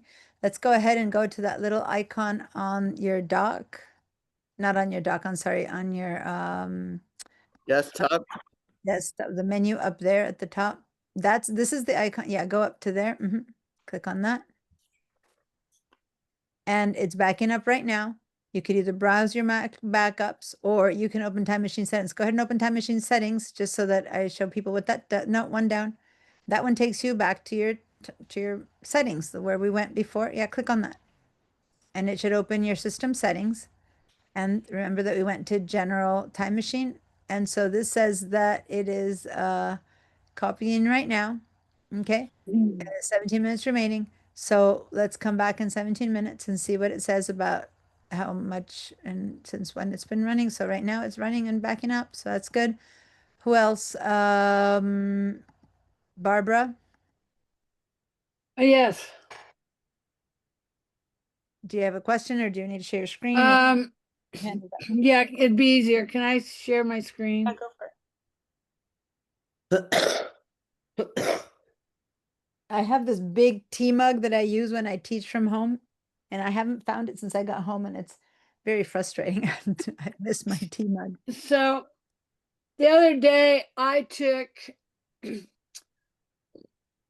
all my icons off the desktop. So I had to go down to File, That's fine. Yeah. iMac to bring these up. Okay. And You don't need to go in there ever. You never ever really need to do that. By the way, watch for a second since she did go in there. Notice that she has the just stay. You lost your voice. Diana, Deanna. Yeah, Deanna, we lost your you voice. lost I you. got you. I got you. Should be hearing me now. Yeah. though. No. Now I hear you. yes, Okay. So notice over here, and I said never, ever, ever open this folder. Please don't. But since she did open it, notice her first backup is from November 8th, 2021. So she's had a time machine going from 2021, 2022, scroll down, 2023, 2024, 2025. So she's had this one going from forever, right? Now, each time that that the time if you go into this, for example, and try to open this yourself, which I don't want you to do, you would open that and it would show you basically the files of, August 2nd, 2025. But if you mess with these files, your time machine might lose track of what stuff is there. So this is not the way to get into your old files. I would close this up and not come in here because this is not, close that little arrow, forget about it. And how you go into the time machine is through the browser. So can you go up to your menu, the one that's in the top of your computer? Yeah. And this is how you access those. Go over there. where do I want to go? No, I can't see. Far Oh, right. up here? Oh, Yeah, click on that. I can't see what she's clicking on. no. No, that's not Yeah. the one. Accessibility shortcut. Accessibility. I There's lost. okay, it's not there. Okay, go to your system settings and let's put that icon up at top. Go to your system settings. Where are they? Right here. Yeah. Okay, go to your time machine. Right There it is. There it is. To the right of your. Yeah, here? right there. I want to click on it. Yes, click on it. Okay, and then go to options for a second. Let's see if there's where you should be putting. No, because in the old one, go ahead and say done. In the old one, you could turn on the feature that it would give you in the menu bar, but it's not like let's go to the control center. You don't have the time machine set up. Go to the control center here on the left side. Go over there to the control center because I don't see at the top of the screen. Okay. Now let's scroll down. Keep scrolling down until we see time machine. There it is. Time machine show in menu bar. It is Over here? Or did I click over here? no here on show in menu bar, but it's on. It says show in menu bar. Click on that. Don't show in menu bar. Say don't show and then say show again, just to see if it pops in because now say show again. Okay, now go to your menu bar and let's see if we see it. I just didn't see it up there. Up here? Yeah. Click. Oh, there it is. That's Where? There it is. Yeah, you're clicking on it. You're touching it. That's it. Yeah, that little icon. This? The clock face. There it is. Browse. That's your time machine. So now you browse, you do everything from here. You never, ever, ever, ever go in here like Oh, now how did I do that? how did you do what? Find this. Yeah, It's in I your went to Control Center. oh, but it's not, it'll always be there now. You just had it turned off. Don't, it's on now. It will always be on. You don't need to worry about how you did it. It's on. So Okay. whenever you need to access your time machine stuff now, you come to this little icon right there, which is a backwards pointing arrow on a clock. And now let's go and browse your, go click on that again. Go turn, yeah, click on that and then browse your time machine backups. And now it's going into time machine. And see guys how she's got like over there we can see January 2022 or something like that. Look here on your calendar up at the top. Yeah. Barbara, over here on the sidebar. See this calendar that's here? I'm not seeing your icon. Okay. On the right side of your screen, you have a calendar. It says, Oh, yeah. okay, go to the very, very top of it and see you can go all the way back to November 2021. Click over there. Click on one of those. Or click on the little lines. Yeah. Yeah, click on the little lines on the bit further to the right. Yeah, there. Click on one of those little boxes. There, click on that.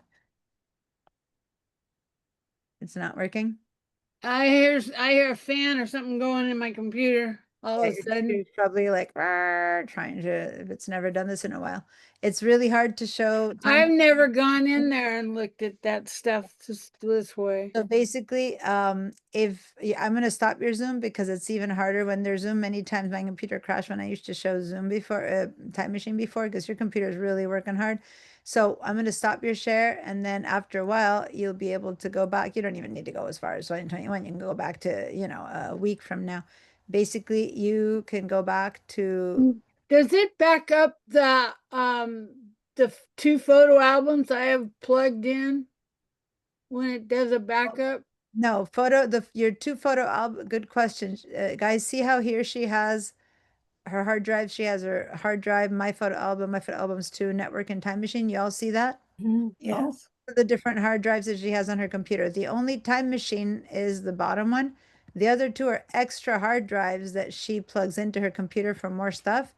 Oh, That stuff is not backed up by Time Machine. Time Machine only backs up what's on your computer. It doesn't back up things that are on extra hard drives. Okay?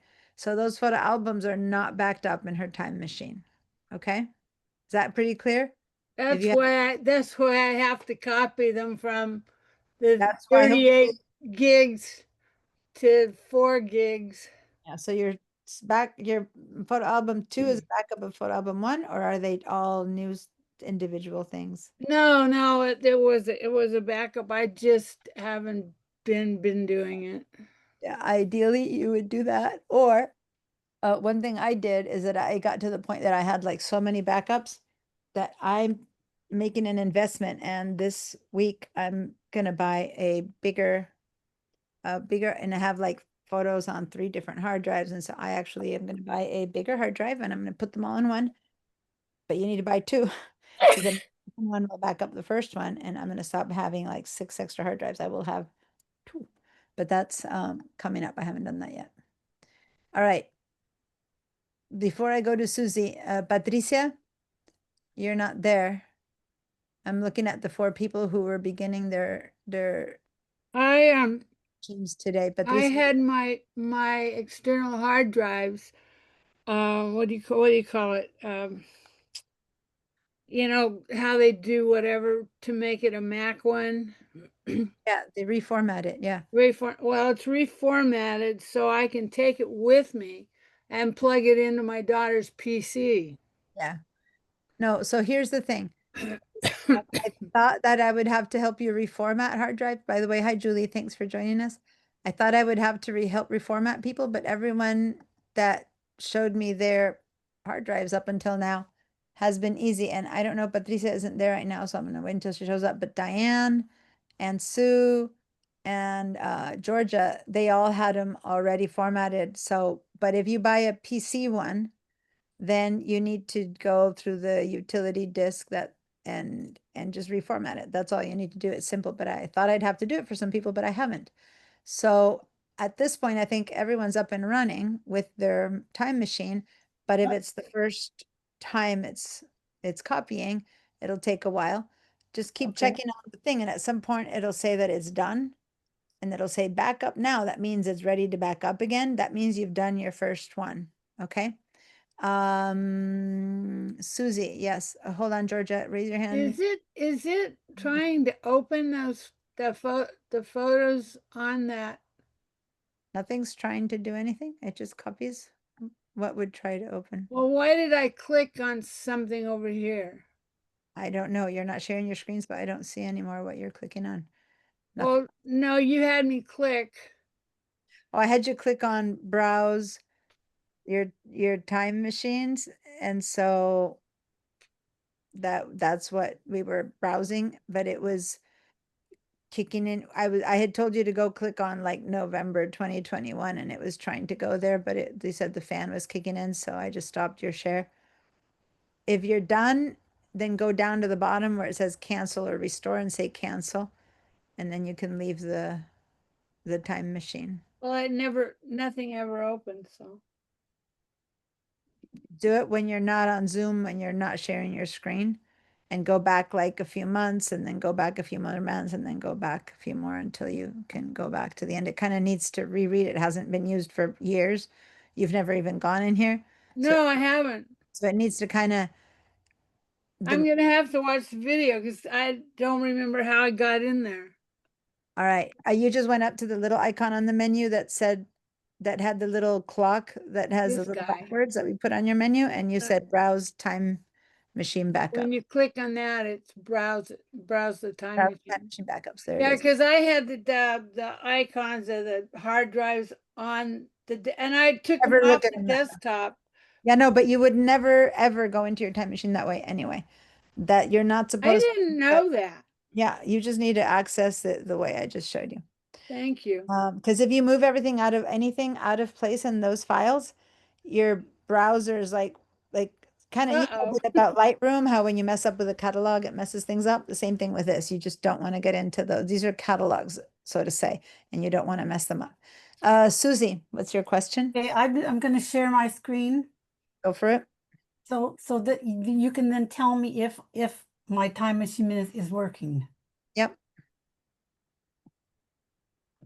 Have you shared it? No, not yet. It's another share. It's share and then share again. There's two buttons. Oh, I need to do it again? Do I The need- first share is the green button, and then at the bottom of the next window, there's a blue button that says share with white letters. Yes. Click on that one. There we go. Now Okay. it's starting. Okay, so we're seeing healthy receipts. Get that out of the way. Right there. Yep. Okay. And now, I don't know what all this is up here for. I don't know where that came from, that thing. You know what that is, where it came from? I What? don't know. This is a new thing over here I never saw before. okay, all I am seeing right now is your desktop with a lot of pages documents. So when you're saying this thing, I don't know what you're talking about. Oh, you can't see this there's a black line and it has audio, video, participants. Oh, that's your Zoom stuff. Just That's Zoom? that's Zoom. Okay. And then you have something in front that says connection paused. That's your phone that was connected. Okay. So click on this for a second that says connection. Click on this box that says connection paused. I don't see it. Where's your little thing showing? A little box here that says Over here? connection paused. In the middle. You don't see that? Let's see. Okay, see- you have I a see. phone connection paused. That says Oh, a phone connection pause. Oh, okay. I don't don't resume know. it. Can you don't click on the word resume? I don't want click on the whites right next to the word resume. Your mouse is on top of a word resume. Do you see that? Yeah, click on the white stuff there. Oh, here? No, not on the word resume. Do you see a word resume? No. Okay, so you're not seeing the same thing I'm seeing. Never mind, ignore it then. Just let's Okay. go to your time machine. So let's go see what's happening. Go up here to the menu bar way at the top on the far right. Nope. What far right, far right, far right. There. Click on that. Now go to open time machine settings so we can go see if you have your two set up or not. And looks like you just have one Seagate backup. Okay, And that's the one that I just unplugged. this is started August 20th of 2016. Does it say there? I can't see the dates well. Is that what it says? 2016. That could have been when I started at 2016. Yeah. Yeah, probably. When the Seagate, I just unplugged it. Well, And now I've got the new one plugged in. That it's a GLM or something like that. Anyway, I got it so the new one isn't showing up yet. Let's go to your Finder and let's find it. Go to your Finder and let's see if it's connected. And then scroll down here a bit to see if under locations if it appears. Scroll. Stop. My passport, is that the new one? Yes. Click on it. click on this My Passport thing. Yeah. Yes. Click. Okay. So this is a new one. Okay. I don't want you to install any of that. Let's go over here to the time machine. So you plugged it in? I did. I plugged it You in. didn't get anything that said uses time machine. I didn't. Okay. Do me a favor, go back. Shall I unplug it? No. Well, you know what? Let's do this. Yeah. Click on this little icon and say right click eject. This one right here. Yeah, right click and eject My Passport for Mac. And now unplug it and then plug it in one more time. Because I didn't eject the other one correctly. I just unplugged it. Oh, too late. You already did it. Next time, do it the right way. Most people don't know that. And, 80 times out of 100, nothing happens. And then 20 times out of 100, it messes up your stuff. So you just need to hope it didn't. All right. So when it's all plugged in again, let me know. Okay, I plugged it in again. Okay. Go ahead and open the Finder window again. Let's see when it shows up. Scroll down because we need to see the locations area. Okay, it's in there. Okay, so now click on it again. I would have never known to click on My Passport. Well, that's the name of the brand you bought. Oh, it is? Oh, yeah. So now go here to where it says options, which is in your settings. Let me just click on that for a second.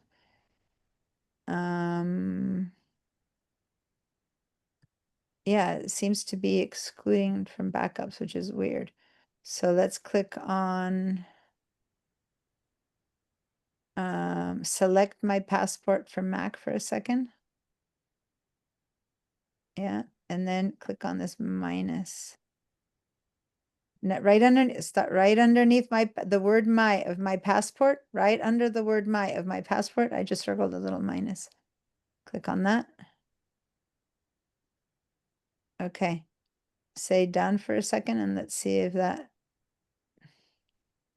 helps. Okay. Otherwise, let's go back here. You have these two, one on top of the other, and we need both boxes. So can you overlap them? Because otherwise we keep moving one and the other, one and the other. So here's the other one that I need to see. I don't know what else you're seeing, but this, yeah, that one. Oh, okay. I see something here. Move to the right there. That's join, that is meaning join the Zoom. Okay, so you have some Zoom stuff there. Okay, then I don't see your Zoom. Okay, so then move this over that way. Just move this over. I need to see your Finder window and you have one hiding the other. So go over here to the word time machine at the top. At the top, you can, yeah, click and drag it to the right. Keep going to the right. Okay, now move this that you have here on this side and move it to the left. Good. Now we can see both at the same time because you had too many things going on. Okay.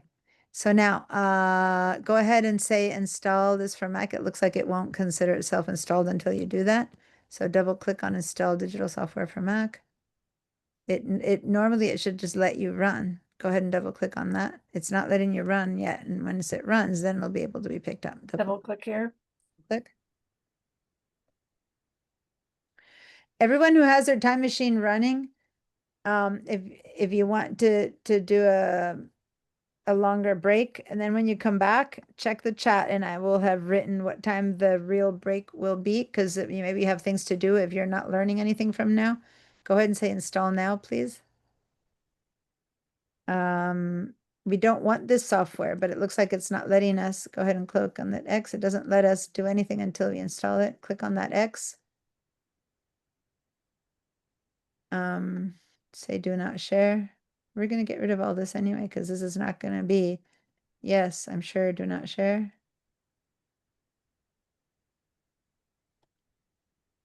Imports from that class. I don't want it to do any of that.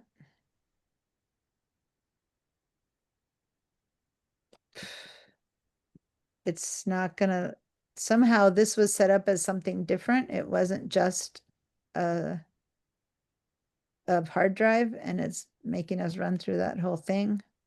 I know when I bought it at the Mac store, he said, he said, you want this as a time machine? And I said, yes. And so this is what they gave me.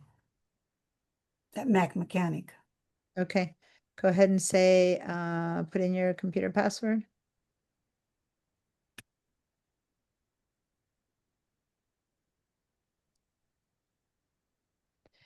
It's like you have these 4 things happening down there.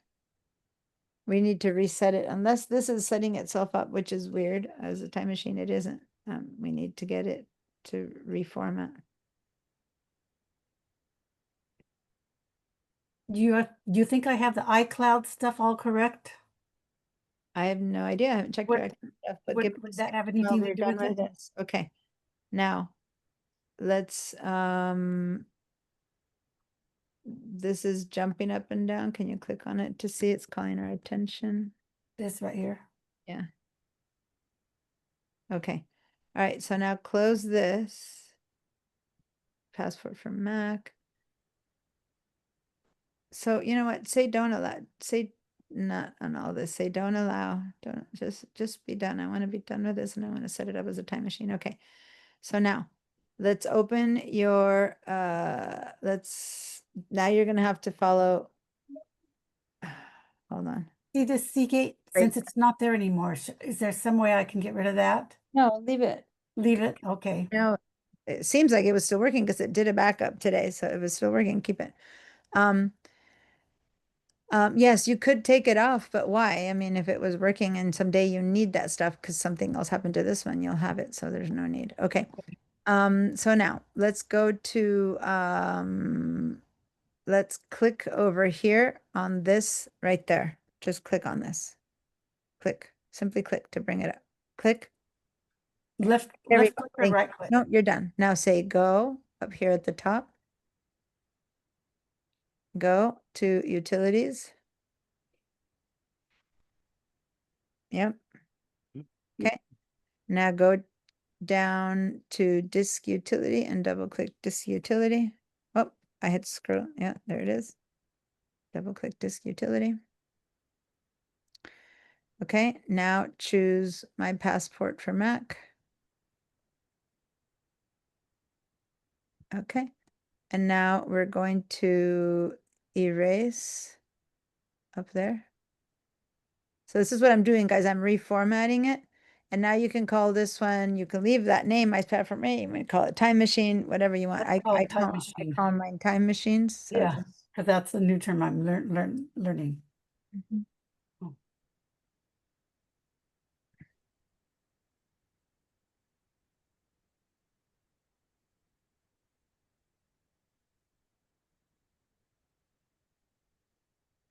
Right, now say erase.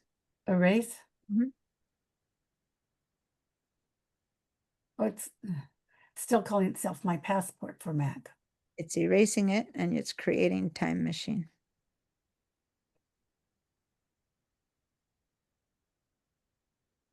All right, say done.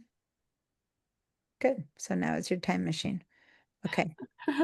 Now let's go down here. Can you click on this down there? Okay. And now we need to click on plus. Now I'd like you to you know what?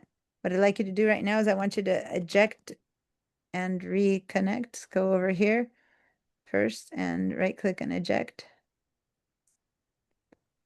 Eject.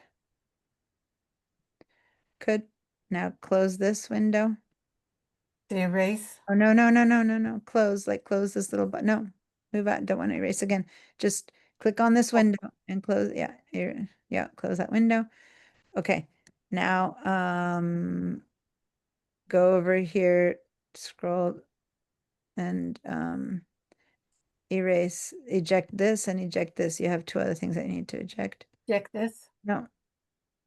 That, right click on that and eject. It's software that was trying to install to My Passport. So yeah, right click and eject. Eject. Yeah. And then right, it ejects Western Digital. No, right click and eject. Yeah, eject. Okay. Now close this window and now unplug your computer and plug it in again. The whole computer? Oh, sorry, your hard Oh, the time machine. Unplug your time machine. Everyone else, take a break if you haven't yet. I will put, when I'm done with her, I'll put the 15-minute timer. So add whatever time you're leaving to timer. Oh, Georgia also has a question, so I'll answer these questions.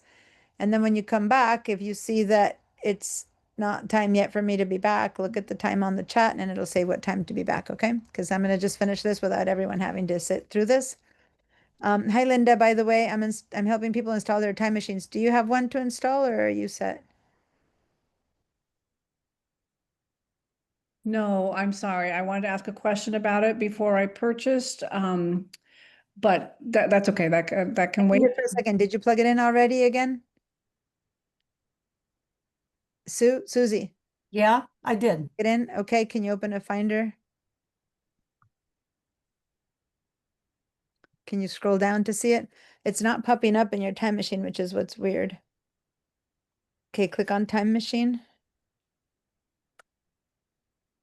Okay, what I'm surprised by, because this thing here should be saying add and it's not, and that's the part that's surprising. So now close your settings and open them up again. Not that, but the system settings, which is this. This is the part that's surprising me. So start, okay, open your system settings again. Way up here. Whichever way you turn them on. So anyway, system settings. Go down here a bit to time machine, scroll down, open time machine. Okay, click on a plus sign. Okay, set up disk. All right, turn this off. We're not going to encrypt it. Say done. Wait, turn this, click on this to turn it off. Good, now say done. Cool, it's happening. You said all you had to do is plug it in. Yeah, I don't know, but this was weird. It's like it came with its own software that it was trying to install, that it was weird. Normally, Right. hard drives that you're ready to go, you plug in and they say, like Suze did, it said, do you want to use for time machine? And you say, yes. I'm wondering if maybe Yeah. when that popped in, Maybe it was because I had the other didn't one in notice plugged in it at the and it same said time. no. So once you say no, then it wants to use its own software, you know? So then we had to reset it. But you did, what we did to yours is if it had been a PC one, we basically reformatted. It's not a big deal, but I wasn't thinking of that because it kept saying it was for Mac. Finally, I said, okay, be done with that. Let's just reformat it. So I basically went to plan B. Okay. Georgia. I have basically the same welcome. thing, and I have the same icon on my desktop. I don't believe I'll be able to remember the chain of things that you went through. No, we need, that's why this time is to do that. So Okay, that's why I'm great. sending everyone else off on break. Okay. So I told everyone that's not needing to set up. Patricia, I tried to talk to you before and you weren't there. Did you need to set yours up too, or what? No, I'm following. I'm following you. I'm okay. So Georgia, share your screen. Okay. Was only like 4 that needed to be set up, and we've already done 3, so we're down to, I believe, 2, and then Linda's question, and then okay. So yours does seem to be set up, but let's see. Go to your little icon here. When you see you have the same icon up on the menu bar. I can't see my menu bar. I'm seeing. Top right. Keep going to the right, like right above my passport for Mac. Okay. Okay, look up there. Yeah. Okay, so yours is set up. Go to time machine settings. Yeah, yours is set up. Go to time machine settings. Yours is ready to go. Okay. Your Seagate is happening. No, that's your Seagate is the Your- old one. Your Seagate is your old one. Okay, so click on the plus sign. And Okay. now say set up disk. Turn off that encrypt. Because now that I know, see, yeah, now say done. And erase my passport for Mac, which is what I did in a direct way, disk utilities for Susie, but that's basically, and now it's running. And then if you want to change the name to Time Machine, you can, but there it is now, it's running. So this is all we had to do, Susie? Yeah. But yours, I kept trying to figure out the other way around, but this is it. This is literally 2 things. So now That was mine.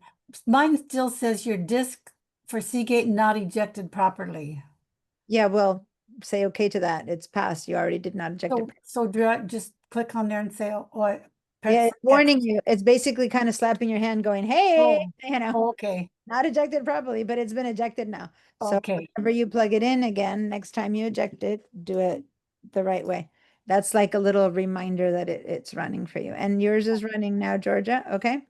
Okay. I guess it doesn't matter if I rename it Time Machine. It's if you want to, you can later, not now that it's setting itself up, but Right. later you can right click just like any file, right click on the file name and say rename and call it Time Machine, or leave it as long as you know it's your Time Machine, it doesn't matter. What it is. Now it's saying waiting to back up. Yeah. The Next first back up 2 minutes, so to let it go. just let it be. And now it'll go for 17 minutes. Let it go. Just patience. Okay. Sue? Now you've got me really confused. Okay, what I need to know is how to eject. I can't find how you went to. I don't know how to eject Go ahead and either. share your screen. Why would you eject it? I want to know how to. Okay, right, share your screen. There's 3 ways. Yeah, I got. Pick one. I- As long no, as you know one. My problem is, shoot. Share. Okay. Okay. So, It's running, it's backed up already. yeah, so now close this. In an hour, it'll back up again. So close this window. You're done. You don't need this anymore. Close Time Machine? No, you're not closing Time Machine. This is your system settings. So this is your system settings. Close my Set it system up. settings. That's it. Your Time Machine is constantly running. It'll never stop running as long as it's plugged in. And you access it from now on from up here. Okay, from this little icon right there. If you want to check on your browsers, but 99% of the time, no one accesses it. But if you happen to have lost something, remember insurance, ideally you never have to access it again. But say that you lost something that you know that you trashed, and then you click in there and you go browse and you go and recover it. Other than that, you pretty much forget about it. You click on it right now, click on it, click, and it'll say latest backup today at 10:35, 10:37, and you look and you go 11, oh, okay, so I listed 11:37 and to do another one. Check in an hour to see if it did another one, 11:37. Or if perchance you're about to upgrade your computer, this is the only time. Say you're about to do an upgrade, you're about to set up a whole new operating system, then you might want to come here and go, you know what, back up now because I'm about to upgrade it and I can't wait an hour. So you force the backup right now, and then when it's done and it says done, then you go and upgrade your computer. But other than that, you basically don't need to come here anymore. You don't need to do anything. No, but I need, if I, Ever want to eject it, okay? well, you said when I take my computer with me and unplug it before I Yeah. unplug it. Oh, I if you eject, ever and want I to don't know eject, how to eject. I'm trying to tell you, whenever you want to eject it, open your Finder window. This you never touch anymore. You never touch that anymore. Never. Unless you need What? all of that I just showed you is just to make backups, but it'll be automatic. So you forget about the existence of all of that. On your daily basis, the only thing you need to know is how to eject it. So open your Finder window. Go to My Passport for Mac, right click and eject. Right click, Oh, eject My Passport for Mac. eject my passport. Okay, That's it. You're okay. done. Now it needs to be unplugged, okay? Because now that you ejected it, it's not working. Now Oh. you need to physically, it's 2 steps. You eject it with software. Now you unplug it with your hands. Okay, and then I plug it back in. Then when you're done moving your computer around, you're back, time to leave your computer still, then you just plug it back in and in it goes again. And at 11:37, it'll do another backup. Okay. So all you need to know now, from now on, you guys, is how to eject it and plug it in. Eject it and plug it in. That's it. If you have some devastating situation where you lost stuff, then you have to go, oh, let me go to my little icon here, browse and try to recover something. But that's like, hopefully not going to happen because ideally this is only insurance. Okay. Okay. So that's it. So we went to Finder and then to My Passport for Mac. Passport And then right click. and double click. Right click. Right click. Right click. Right click eject. So you go find it and right click it. To erase. That's it. Not erase, to But eject. once you eject it, yeah, don't erase it. Once you eject it, Fizz software, your computer doesn't see it anymore. And you go, well, it's plugged in. Yes, but it's been ejected. The only way to restart it is to unplug and plug in. The plugging in resets it up, but you can't reset it up until you plug it in again. So for that, you need to unplug it and plug it in. Okay. Okay. A lot of people eject it and then forget to undo it. Okay. Where are we? I think that's it. Oh, Linda, you had a question. And then after that, we'll take our break. Okay, I actually on the time machine, I'll figure it out. I'll go back and look at this video because I missed the first part of it. So I'm pretty sure I'll be okay with that. But my question, and we can save this till the end of class if you want, is I managed somehow to move all of my Gmail into archive. Isn't about time machine, yeah. So do you want to wait? Since this is my last class and I have so much I need to teach you today, I wasn't going to go back into email. Ask me your question really quickly, see if I can give you a quick answer. And if not, well, I have figured out how to move. I have like 15,000 emails that I accidentally moved to archives. I have figured out how to do them one at a time. Oh no, you can select all at a time. Do a big select all and then drag them back to inbox. Do you have you want me to share my screen now? Okay. Is this it's up to you? Is this in the Gmail app? Yes. Okay. I'll help you really quickly, but no, this is not the class for Gmail app. This is a class for Mail app, but go for it. I'll show you really quickly. Thank you. You guys, stop using the Gmail app. Use the Mail app. You're in the Mac class. Oh, no. I'm sorry. You're right. It is the Mail app. It's just my Gmail account within my Mail app. That's what. But then you can do it from your Mail app. Yes. Oh, yes. I just was trying to learn it. Okay. All right. So then go to your, go into your archive, which would be down there. Yeah, click on that. Okay, now click on one of these. It doesn't matter which. Click on one of these. One of which? On an email. Okay. Yeah. So that this, and now say Command A. Command A. Now they're all selected now, and I'm going to show you what to do with the pink thing. Now you just click on one of these and drag them all back into the inbox. So drag. Any one of them? Yeah, if you grab one, they will all come back. No, not from the, yeah, no, I don't know what you did there. Okay. This that you selected. Yes. Here, blue, the blue, not take your mouse away from where you are. Okay, You got select it. them all. Now grab anywhere and drag here, and you will drag all those messages back into your inbox. Yeah, there you go. Oh, thank Now you'll you. have them all in your inbox. If That, that that was, that was, I was like, what did I do? I don't know how I did it. go to your inbox now and let's see, because I want to make sure you're not My, the Google Drive inbox, because I want to make sure you drop them there.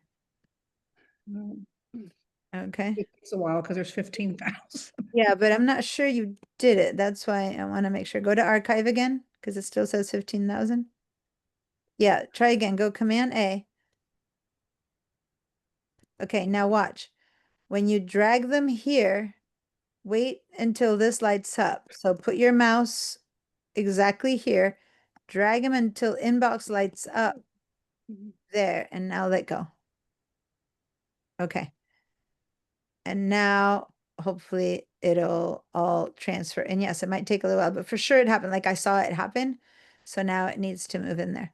Okay, Okay. And if for back any after the reason, break and I'll let's give see you. if that works. And if that doesn't work, then maybe there's a right click, move to inbox kind of thing we can do.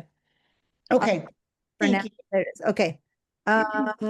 Let's go ahead, guys, and call for break time, which is a little bit late for break, and some of you guys are already back checking in. I said I'd let you know, but things took a little bit longer. So, and when we come back, we'll be talking about other stuff, not time machine, but those of you who set up your time machines, keep, checking every now and then that the backups are still happening or that the initial backup is still happening. And when it's over, you can then test going into your time machine browser. All right, so 15 minutes is when? It's 11:13. So 11:30, oh, it's 11:14. So basically 11:29. Right. 11:30. And What are we gonna do when we come back? we're going to be working where we had left it. We were on the calendar app, notes, all those things. So I'm going to keep going with that. Okay, see you guys in 15. Set, set the timer for 12 minutes. Oh.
but she's still on break. Yeah, it's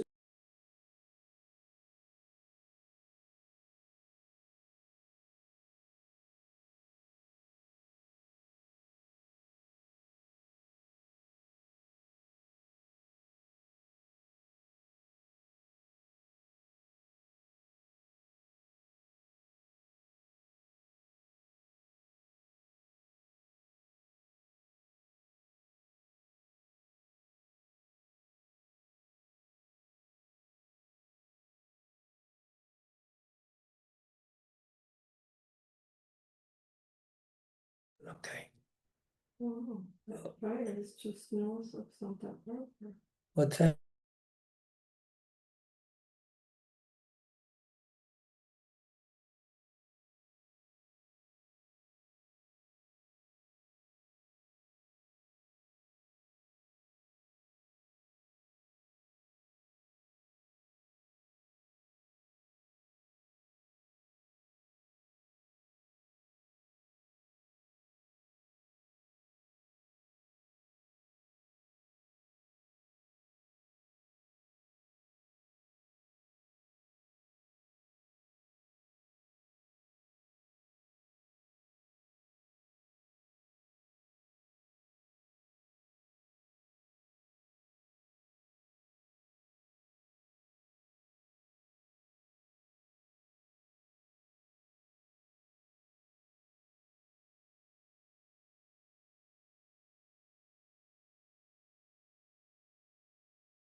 Send me my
All right. Come on back.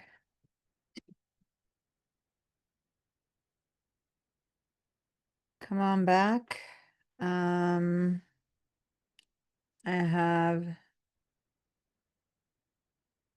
been putting some stuff up in the, I'm back. Just writing the chat. okay, if you look at the chat, I put some info there. Um,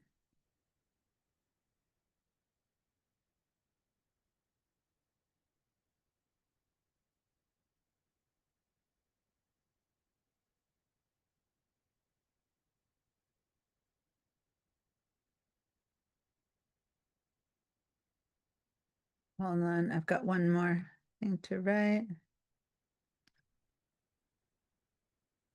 And that's 45597. Okay. So if you guys look at the chat, I put in a schedule there that says Monday and Wednesday, 1 to 4:15 p.m.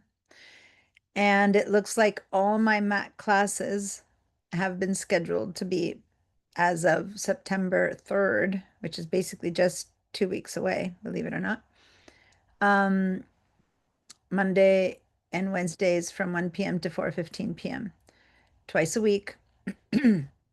We start with Intro to the Mac, September 3rd, then Mac Level 1, then Mac Level 2, then Living the iLife, and at the end, Introduction to Handheld Devices, which is not necessarily a Mac class. It's a handheld devices class, Mac or PC.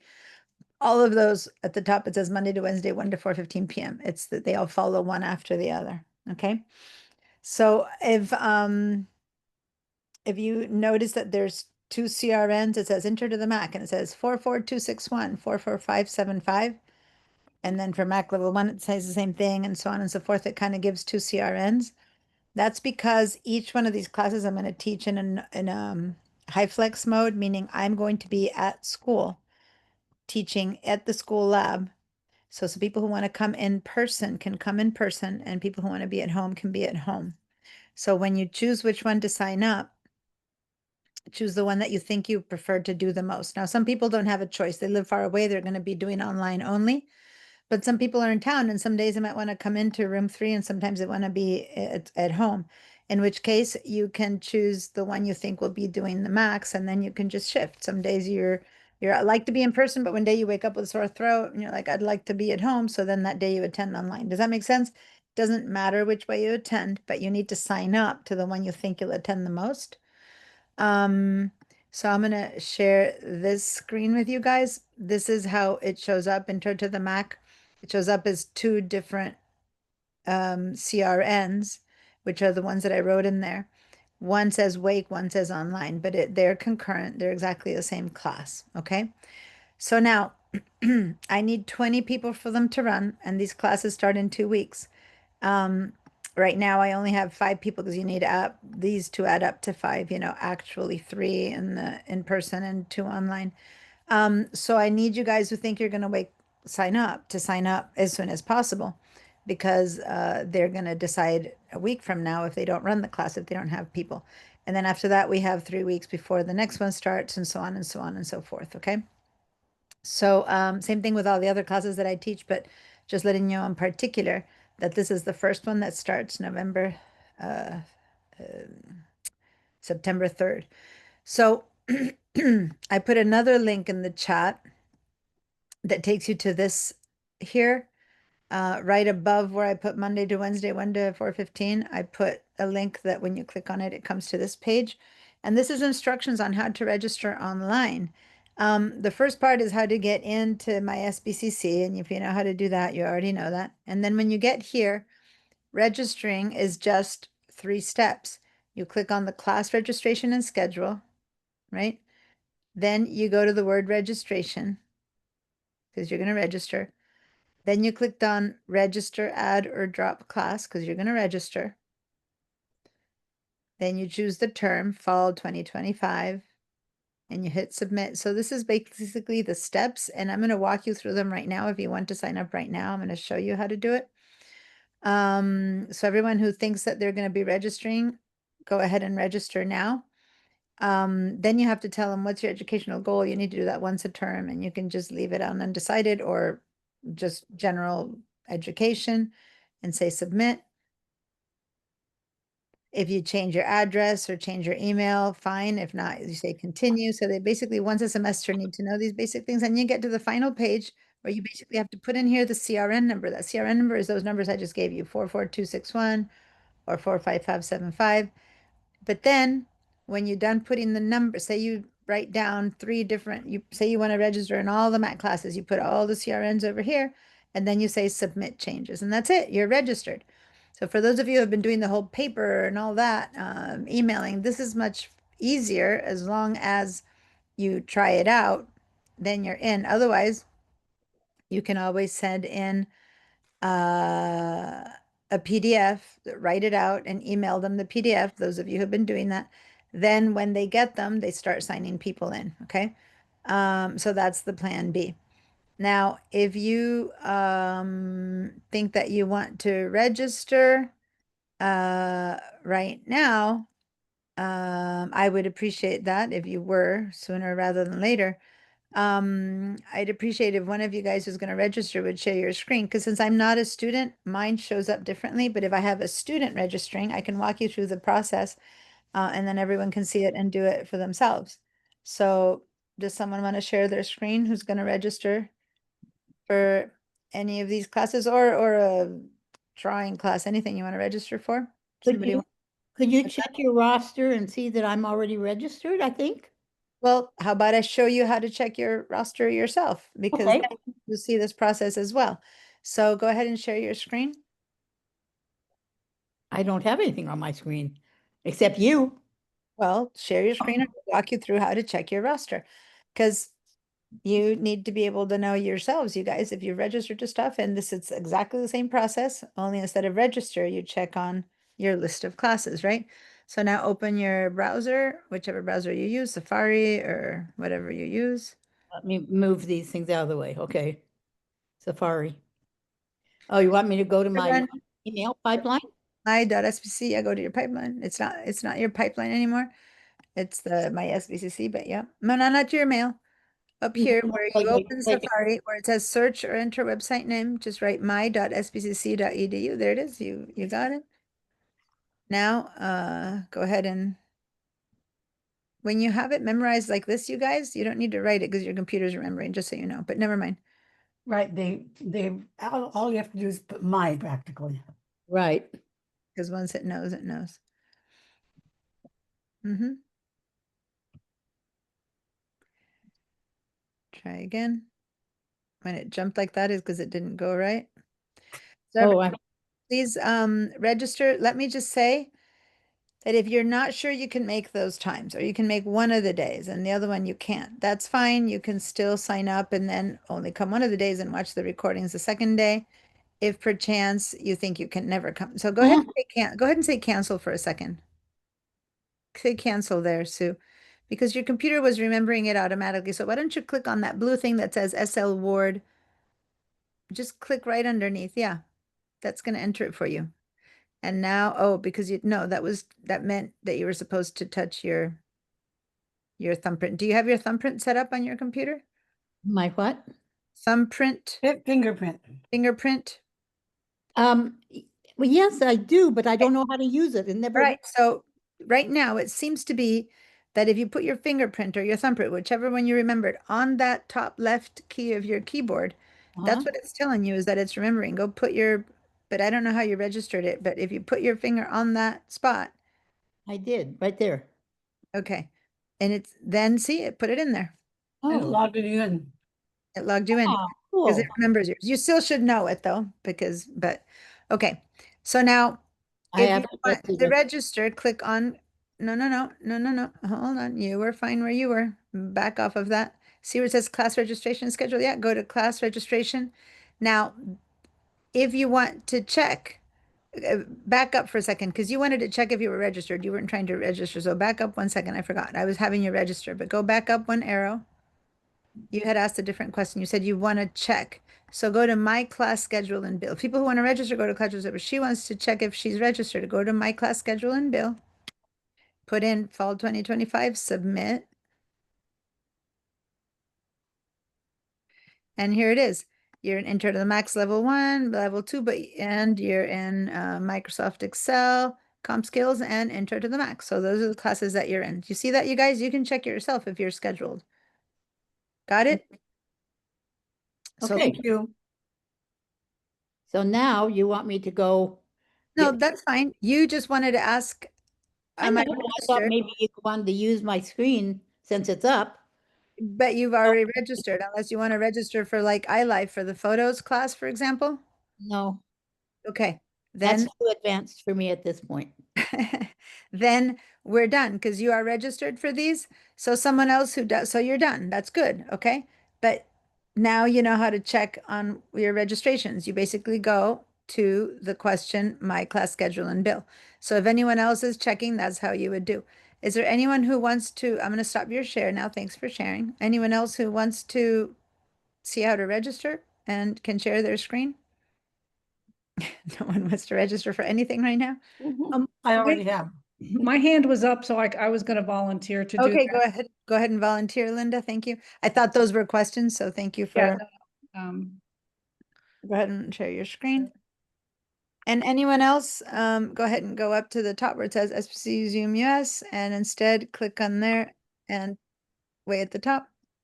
I'm sorry, say it again? Go to the top here and we're going to click in there and we're going to write my.sbcc.edu.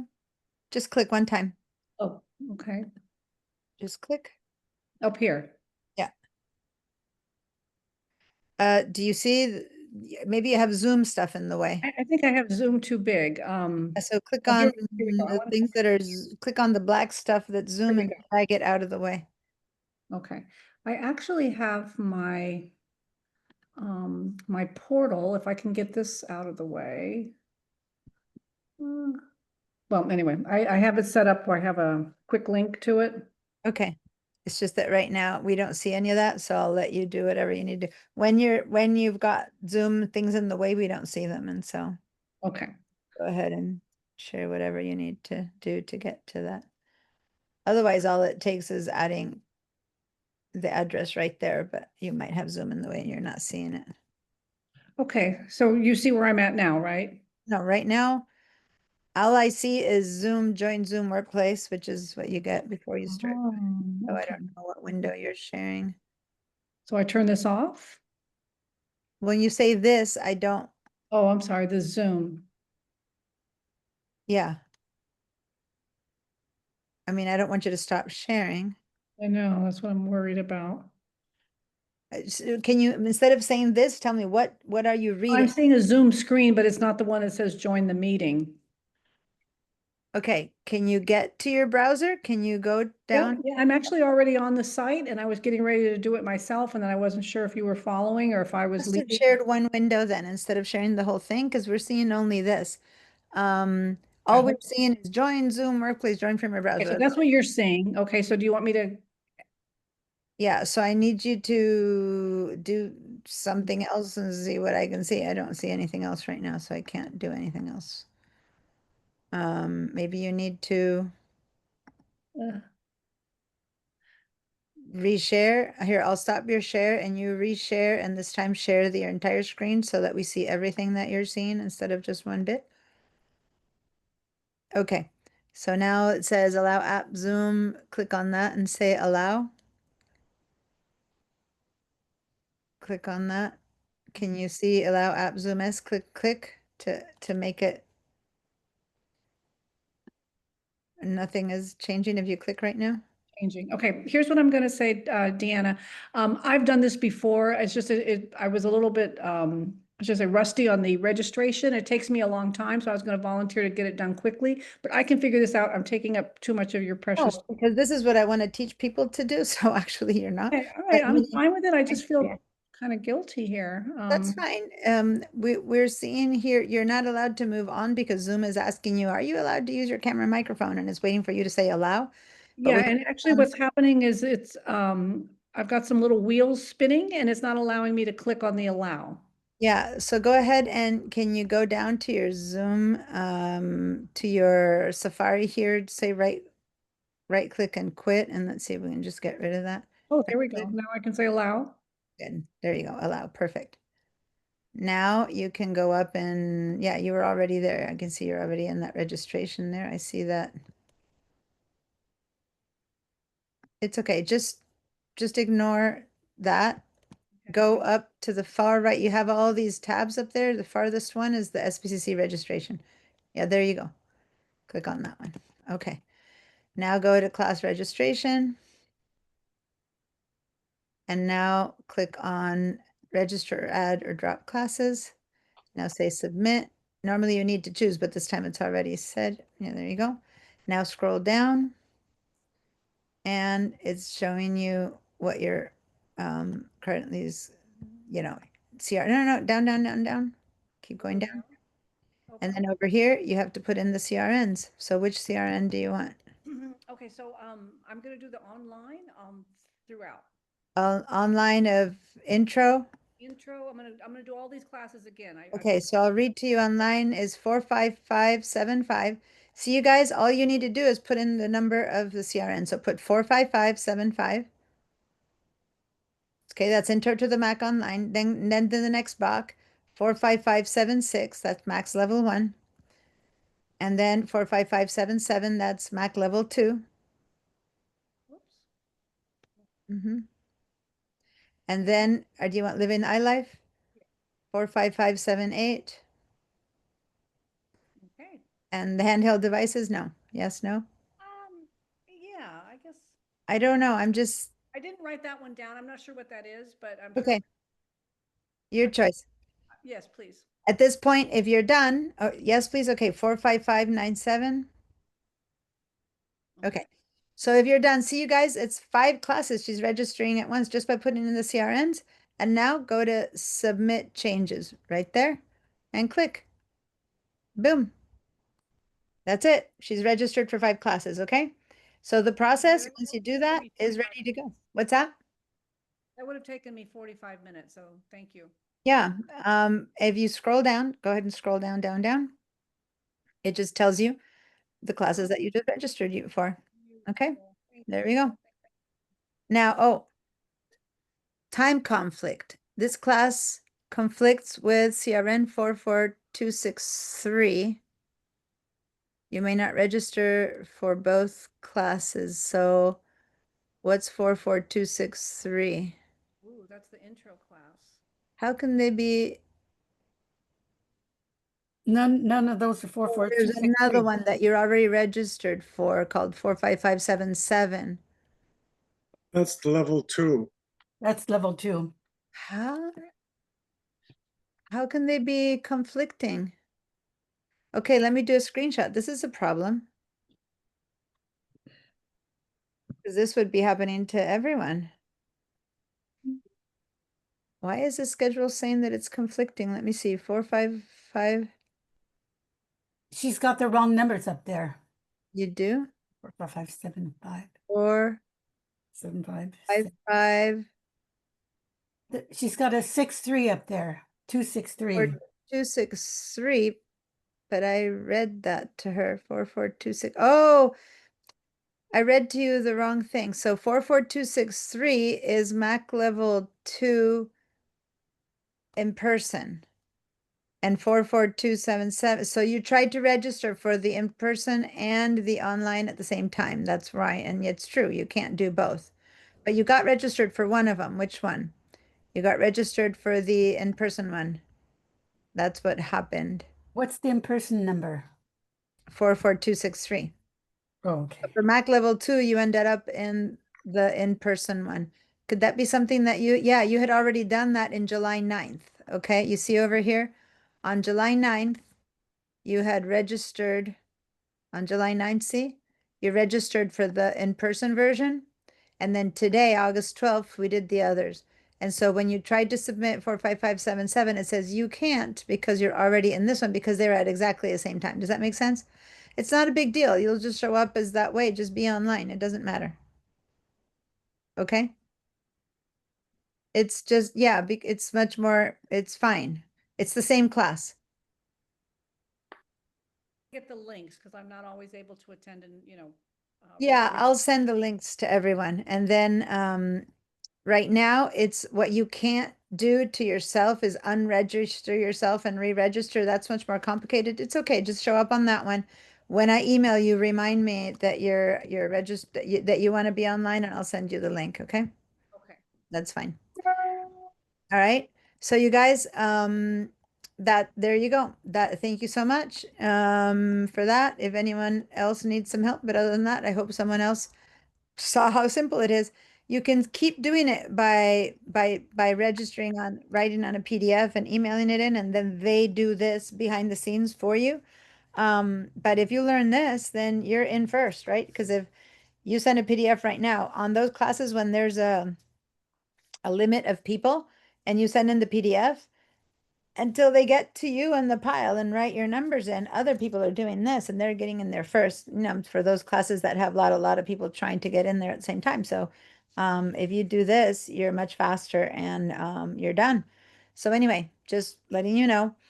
Let's continue. Barbara.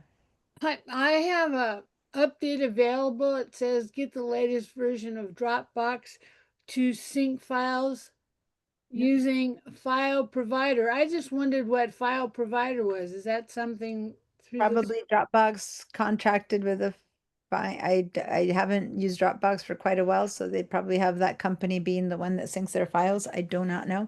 Dropbox is a company that you can buy more space online. I'm not sure what it is either.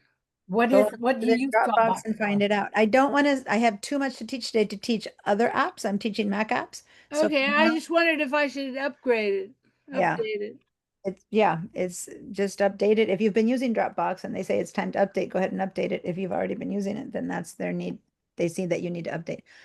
Bob? Yeah, can I share my screen? Mhm. It's about registration. Yep, go for it.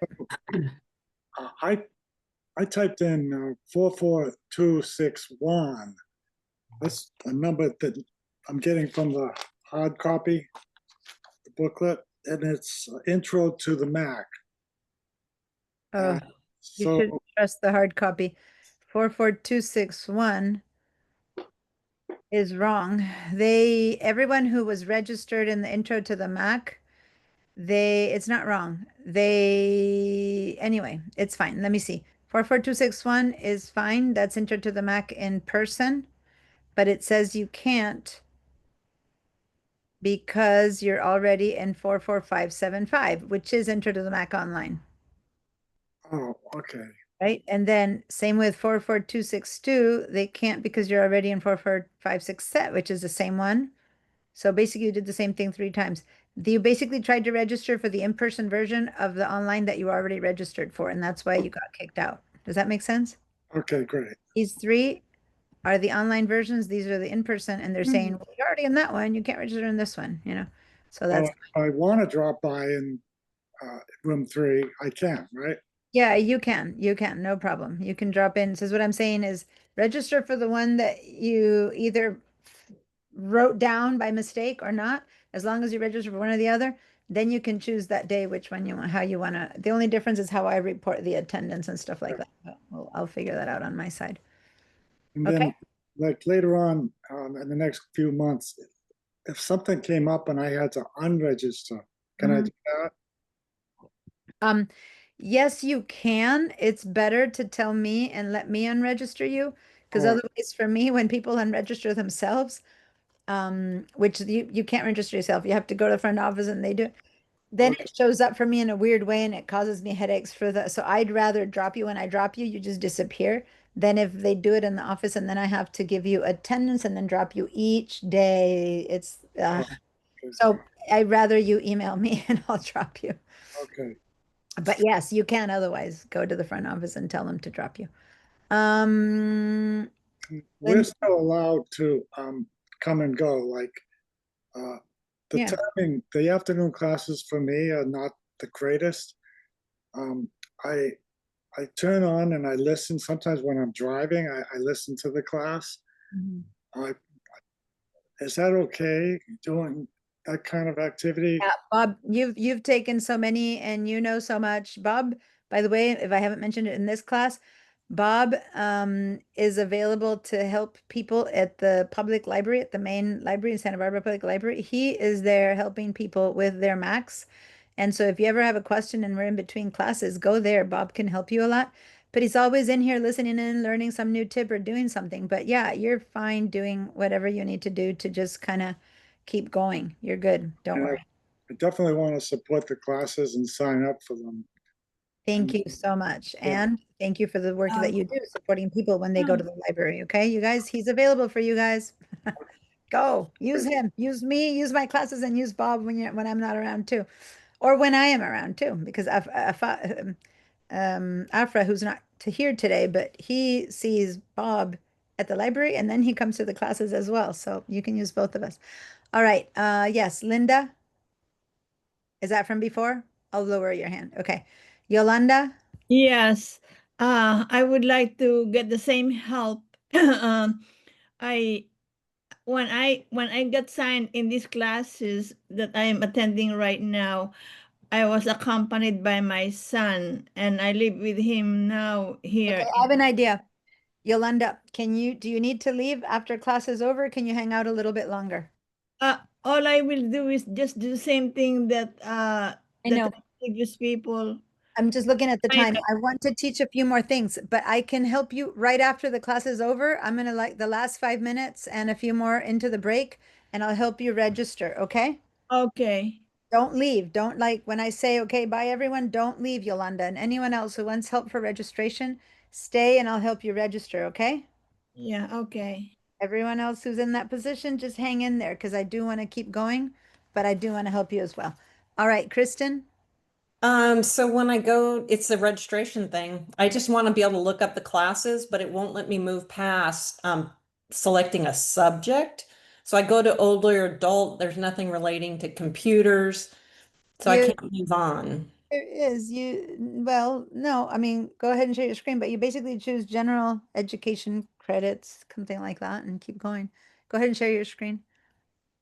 Because yeah, that might stop people. So go ahead and back up a little bit. So why is it? You said general? I think. Yeah, but let me back up. How did you get up and who did you get in this one? Fall term. So I went to register Register, or look up classes is what I wanted because I Oh. wanted to read the description. Yeah, So it's then I that's go fine. into It's fall. really, these are bad. Yeah, this is It is not bad. the way. But I Yeah. don't know how to go from here. And then I went under your name and Yeah, this is complicated. You shouldn't use the registration to look up classes. This is not a good way. You can, but you go should back farther. side of this. Yeah, and not even in here. Go to the dashboard again. Up here and your tab. Got it. Dashboard. And then do class search. And that's a better way. Okay, got it. That's all I need. I can figure it out from here. Thank Then you. the other one to register. Yeah, the search internally there, it's by department and you wouldn't even know what department this would be, Horrible. like CMYTY, which is computer. Yeah, it's like you can't find. Yeah, they go by internal names and numbers that no one would understand. It's even hard for us to figure out what those numbers are. But you. you can get a copy of the printed Yeah. catalog at either of the campuses. Right. But Deanna just said it's not always correct. So No, so here's the thing. It's not correct, but it gives you a good idea. It has the descriptions. And then if you don't get upset that when you try to register, the schedule is wrong. Like if you like a class, go look at it online and see, is this the right schedule? Trust online schedule is always the correct one. The catalog was printed 6 months earlier. People changed, things moved, they made mistakes, they typed it in wrong. But the class description and the information will be there. Does that make sense? Yep. But then we'll double check in this that I just showed you to see whether it's still at the right time and day or teacher or whatever. Okay. Yeah. Thanks, Georgia. The catalog gives you a good idea of the classes. Sometimes there's classes that I teach that they forgot to put in, and others that they put in that you don't teach. So it's got many mistakes, but it's the best choice for And seeing. it's quite good to give you a sense of the range of classes that are offered by Adult Ed, because there's actually a huge range that's available. Yeah. And Amazing what's so available. it's worth paging through, because trying to do that online will make your Yeah. head explode. It'll make your head, yeah, you won't even be able to get to it. And it also is really good if you know about these classes and you have friends, you meet friends, you gotta please tell them. Not everyone knows that they can take free. I see the ads on the buses and everything says, oh, sign up to City College. And it wouldn't occur to me, past a certain age to sign up to City College, because I think that's the place kids go to. And they don't know about this section, which are free classes that you can be young or old to take. You can't be under 18 though. But other than that, anyone can take them, but people don't know that. And when it says, sign up for City College, it's like it kind of misses out on saying free classes for a lot of people who think I'm not going to pay for college right now. There's a lot of business classes. There's a lot of other software that isn't what Diana teaches. There's a lot of art. There's a lot of music. There's not a great deal of music, but there's some. And there are some writing classes and so on. It's If quite. you don't see them in the fall, you might see them in the spring. If it's in the summer, some people choose to teach Right. only once a year. So anyway, all right, Diane, thank you so much, Georgia, for all that. But yeah, let people know these classes will go away. People we used to have lined up waiting lists, and now we're like begging for students, which is Yeah. Deanna, do you teach the same each time? Like I'm in your InDesign Illustrator class, which you teach differently each time. always differently. Yeah. So these are differently too? Yeah. The thing is that they use the same generic description each time, but the teachers will develop over time. The problem is that it is such a hassle to get Sacramento to approve a different write-up.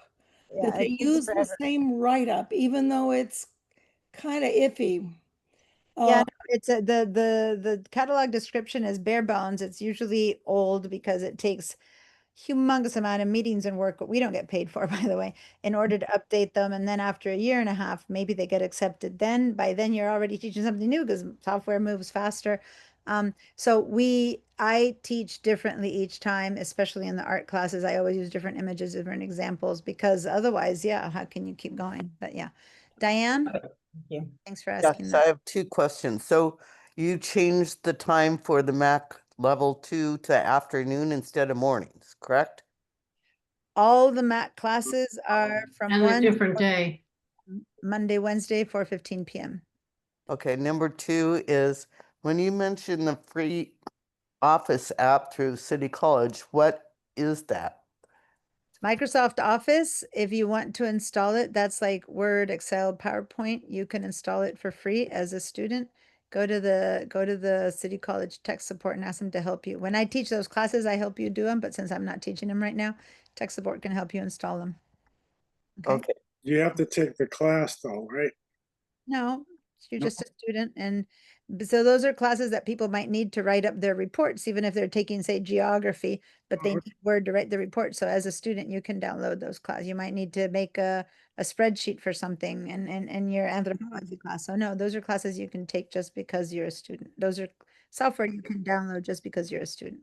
But do they remain with you after if you happen not to be signed up for City College Yeah, class? I mean, you sign up for a year, and then in a year they check that you're a student again. And as long as you keep taking free non-credit classes, you're always a student. So, but as long as you take once a year a class, if you don't, then you stop being a student. Then when they check in, if you're not a current student, then you can't use it anymore. But just keep taking these classes, even once a year, and you're a student. So, okay. Now, let's keep going. Thanks everyone for all those questions. And hi, Justine, thanks for joining us. And now, just so you know, this is our last class, and I'm going to try in what's left of time to give you a bit more of context of the apps that we were working with. The last one we worked with last week was the calendar app. Did anyone, what your homework was to create calendar contacts and emails from the groups and the lists and all of that. Hopefully you've been trying that and adopting it and using it. Then we opened the calendar app and I was beginning to show you how that connected to everything. And that was like the last few minutes of class.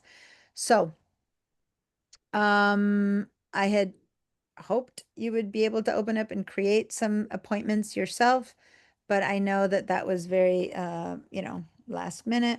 I'm going to open the calendar on the computer right now and remind you a little bit how to do this. First of all, one thing right now, it's August 12th, and one thing I want to always look for is that little round circle, and that shows me that this is today, okay?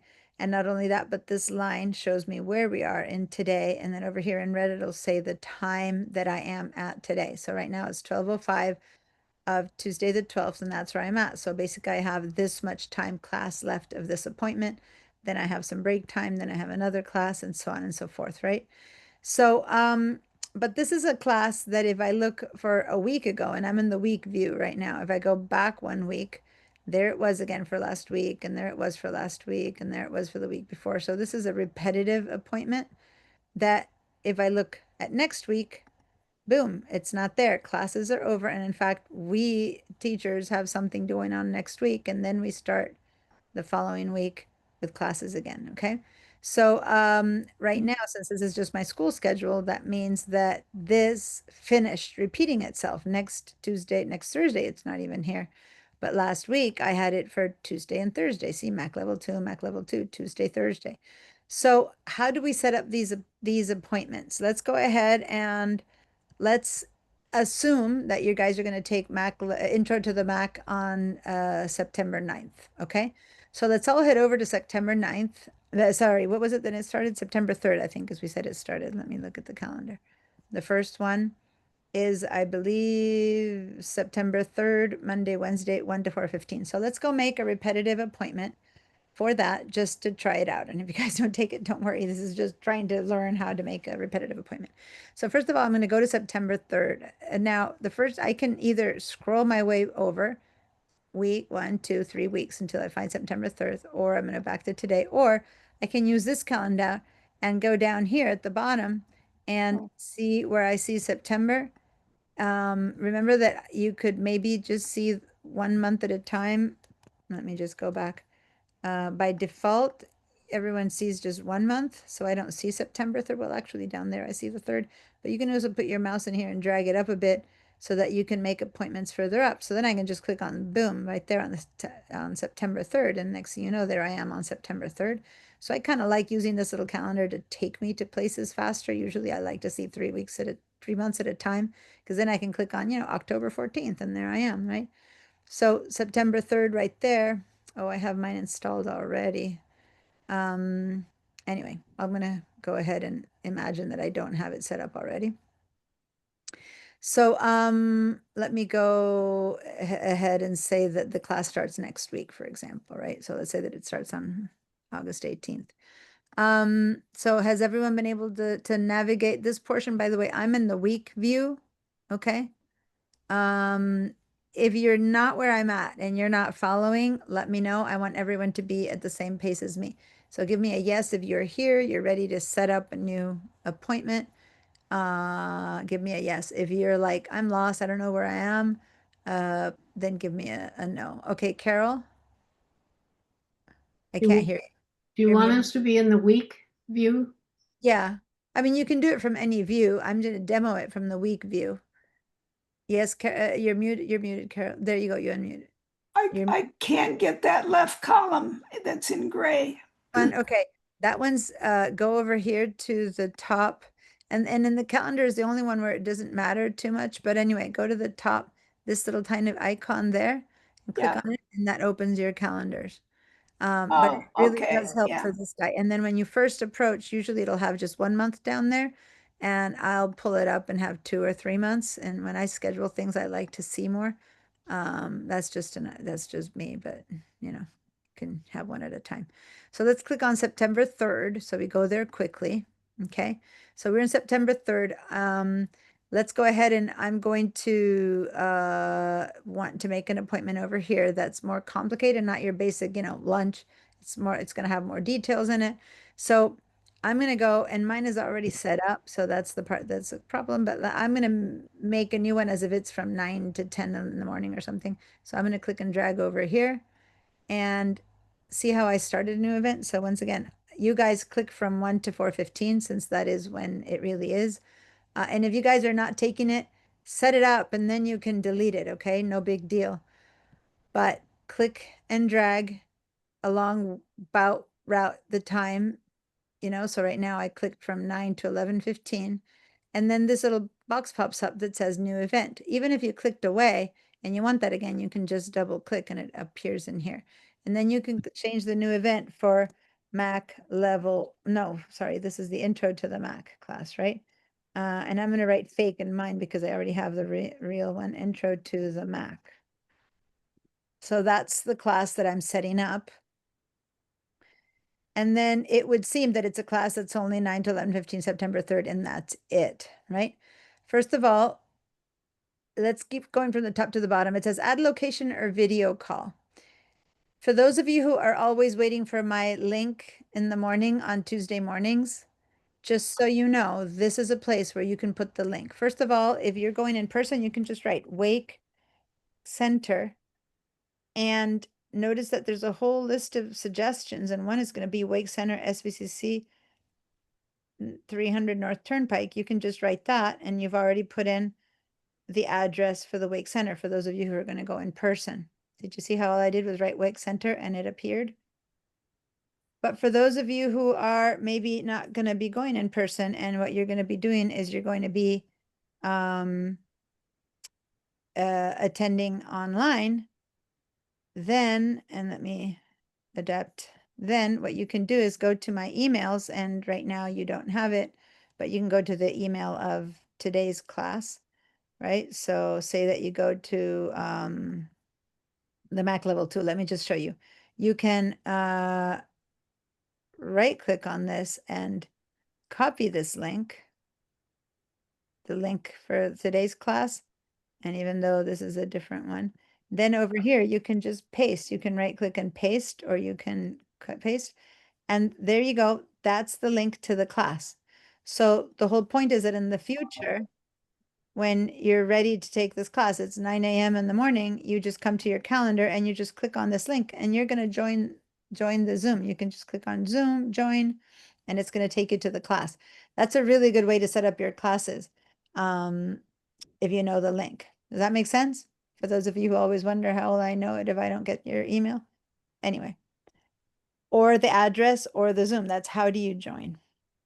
Then here it says September 3rd, but this is a repeating class, right? So I'm going to click on that date, September 3rd. See what I just did? Let me back away, double click. I just clicked on the date, September 3rd, just click, and it all opens up. And so now you'll say from September 3rd, starts at 9 a.m., ends at 11:15. You guys put 1 to 4:15 if you're really taking it. Does it repeat? Yes, it does repeat. When? Every day? Nope. Every week? Yes, every week. So when you click on every week, then that means it'll be every Wednesday. But the problem with that is that this isn't an every Wednesday. This is a Monday, Wednesday class, right? So every Wednesday doesn't work. So instead of every week, choose custom and choose Monday, Wednesday, weekly, Monday, Wednesday. Does that make sense? Yep. Weekly, Monday, Wednesday. Then you'll say, okay, and end the repeat never.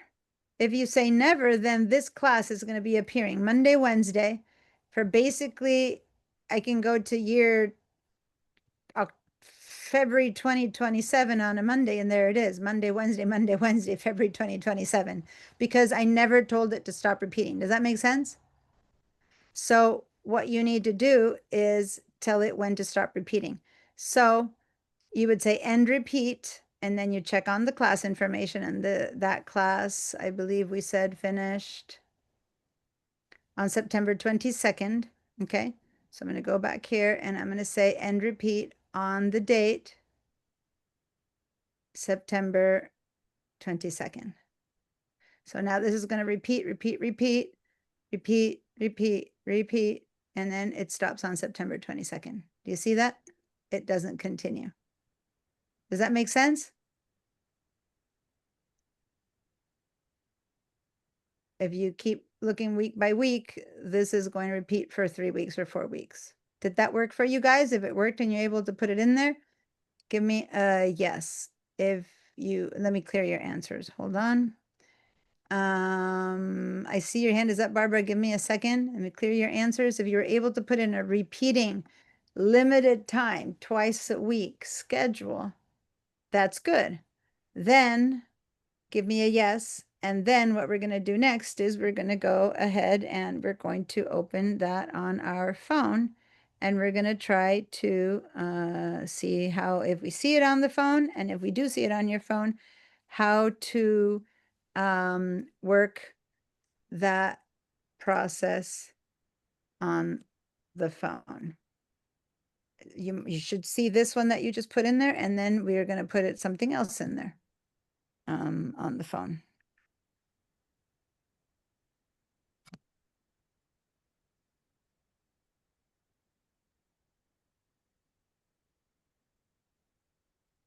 Okay, I'm trying to connect my phone. Stop my share because it doesn't want to connect. All right. I'm seeing yeses from most of you guys. If I don't see yeses from everyone, what stopped you? Give me a no if you weren't able to do it.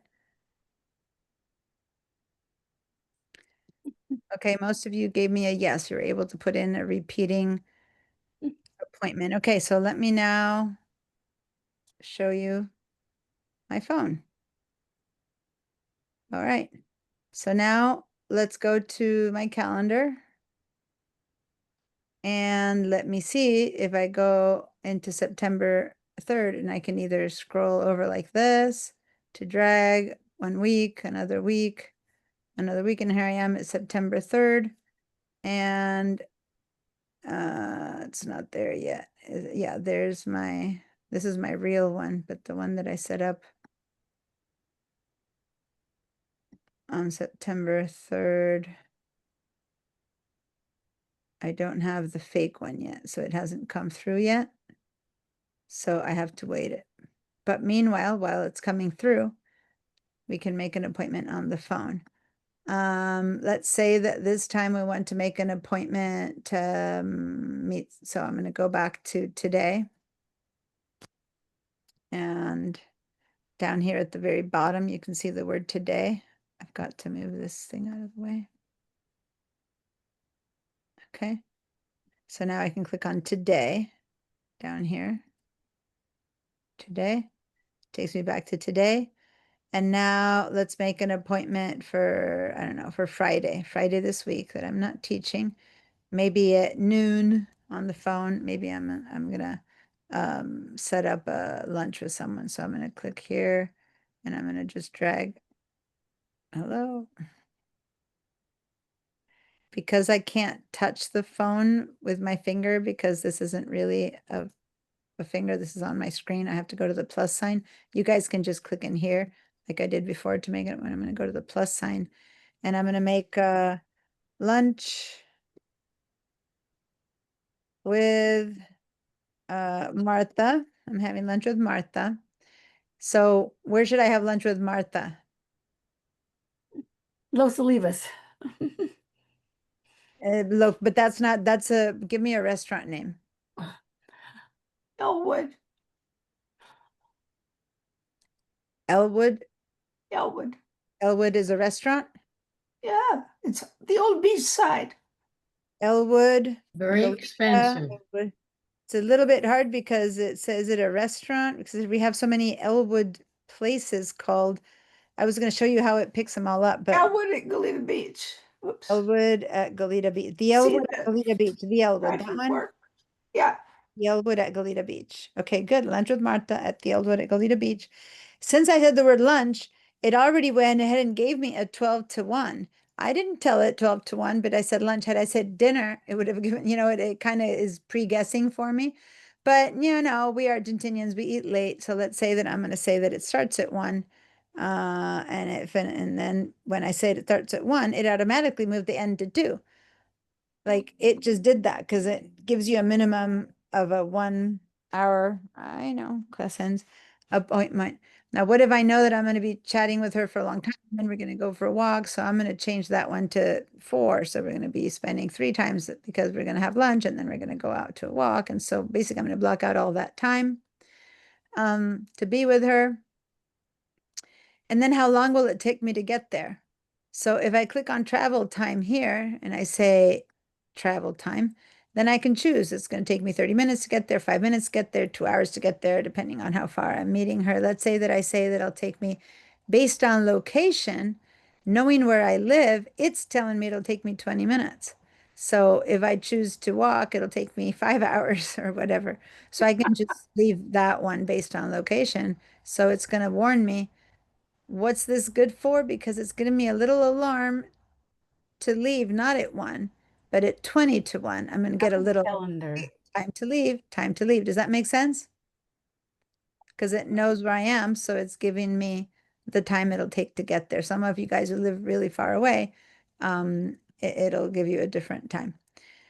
Am I going to repeat this? No, I'm not going to see Martha again. She's dropping in high school friend. She lives in New York. I'm not going to repeat this appointment. Now, for those of you who have a few calendars, you can set this up. I have a couple different ones. Is it work? Is it home? Is it health? Is it exercise? If you don't have any other calendar set up right now, then just leave it be. Alert. Since I gave it a time to leave, it's going to automatically set to alert time to leave. Otherwise, you'll have to say 30 minutes before travel time. Like I would like to know 30 minutes before travel time that it's time to go. So I'm going to get an alert. So if I have to meet at 1, travel time would be 20 minutes. That would be around 12:40. Then 30 minutes before 12:40, I'm going to get my first alert. Does that make sense? And then I'm going to make another one at 10 minutes before travel time. So then I'll stop doing whatever I'm doing. I'll get ready to go. And then travel time, I'll get in the car and go. Does that make sense? So you can use these as little, so how these alerts are going to come in as those little bars that appear on your computer or on your phone saying time to leave. It's not a big alarm. It's just one of those banners that pops in. So once I'm ready to go, I'll say add. And so now it says lunch with Martha at the Elwood at Goleta Beach, 1 to 4 p.m. And it's blocked out 1 to 4 p.m. And it's blocked out that little bit in front, which is my travel time. So that I don't like make another appointment on top of that, because that's basically busy. Now, the day it's time to go on Friday, and I'm like, where was it? I don't remember. How do I get there? Or maybe I'm coming from another direction. I can grab my phone. I can double click on this to open it up. And there's the Elwood. I can click on this map and it's going to open the map app and it's going to tell me it's going to be 17 minutes to get there. And I can click on that and it'll give me directions of how to get there from my house to the Elwood. Pretty cool. All because I put it in my calendar. Like I'm ready to go and I don't remember how to get there. Of course, when you go there all the time, you don't need that. But whenever you make appointments to be, so you could have put the Elwood at Goleta Beach and it found it, but you could have also just put in on your calendar, you could have had just an address, right? Because you were meeting at Martha's house. So instead of the Elwood at Goleta Beach, sorry, let me back out again. Instead of the Elwood, you could have written, I'm going to say that you were meeting at, I don't know, 123 State Street, Santa Barbara, California, because that's her address, right? And so you said done. And so there's the map of 123 State Street. So once again, when it's time to go, you double click on that and it tells you how to get to 123 State Street. In my case, I live nearby. It'll take me 8 minutes. I click on that and it'll take me to the map and it'll show me the directions. I can also share this with this little icon, which is share, this little up arrow. I can click on that little arrow and I can say, send me a text myself, a message, make myself a note. So I can message myself the directions to 123 State Street, which I do a lot when I'm going to places in LA or some other town. I'll send myself, I'll message myself, I'll message myself the directions of how to get to that place so that later it's in my text so I don't have to go and even do this. I just, you know, go straight to the directions. Okay. So the map app is tightly connected with our calendar app. And as long as it's a business that's registered with the system, then you can just put the name of the business and it'll tell you how to get there. So you guys give that a try. I'm going to clear your answers. And if you guys were able to do that, then give me a yes. And we're almost at the end of the day. And I wanted to show you a little bit the notes really quickly. For those of you who don't want to have that fake Mac intro class, then how do you delete it? It's very simple. I can select it and hit the delete key, but careful, because it's going to say you delete an event that's have many occurrences. Are you just going to delete this event only or delete all of them? Right? Because if you just delete this one, so if I say delete only this event, then only the Monday disappeared, but all the rest are still there. See that? So if you want to delete all of them, when you hit delete, make sure to click delete all, and then they'll all disappear. Okay. And then if you're not, you know, another thing is that what if you're meeting with lunch with Marta today, but she calls to say she doesn't feel good? Can we move it to Monday? You can just drag it over. Sure, let's go to Monday, Tuesday, or whenever you want to make the appointment. Or if it's going to be next month, then you open the whole thing up. You check August 18th, August 14th, and you click on that and you go, well, let's move it to September 14th, for example. And then boom, it knows that the end has moved, you know, it leaves everything the same, but it just moved the start and end to be September 14th. So if I now go over to September 14th, there it is. There's my lunch date with Martha has moved to September 14th. Okay. I'm going to double click and alter something else instead of 123 State. So you can always open up in notes, but the notes part is the part that amazes some people in the contacts. Just so you know, there's a notes in here. I can add notes in here and I can say, bring, I don't know, bring the new purse or something that I want to show her or whatever, right? Or I could put in a URL if I'm meeting someone and they have a business, or I can attach something that I need to give them that day. So I can add like a list, a shopping list that I need to bring or whatever. You can add stuff to that appointment. But in this case, I just have a little note that reminds me what I need to do. Now, if I'm seeing this in day mode, right, then over here, I see all the details of this appointment. So I can change them in here as well. And here's the place where I'm going to meet and stuff like that. Okay. At this point, hopefully you've been able to go also to your phone and see what you put on your computer, and on your computer, what you put on your phone. Let me move this back to August 14th or August 13th, which is tomorrow. And so what I just did is I moved it here. And here's the problem because I'm teaching. You see that? So the computer sometimes lets two sit there, but when you're creating it, it tells you, you're busy. Like, but since I didn't just create it, I just moved it here, didn't do that. But if I were to have put them at the same time right now, it would have said, you're busy at that time, schedule it anyway. And you would have gone, yeah, I'm not going to do the other, or I will. But so they're both there. They're just one on top of the other. Since I can't not teach, I will call her and move it to another time, and then life is good. But just so you know, they'll show up one on top of the other like that. Okay. And if I click on that one, it kind of hides the other one, but the one that they somehow overlap. Okay. I'm seeing a lot of hands, so I'm gonna stop my share and answer some questions. And what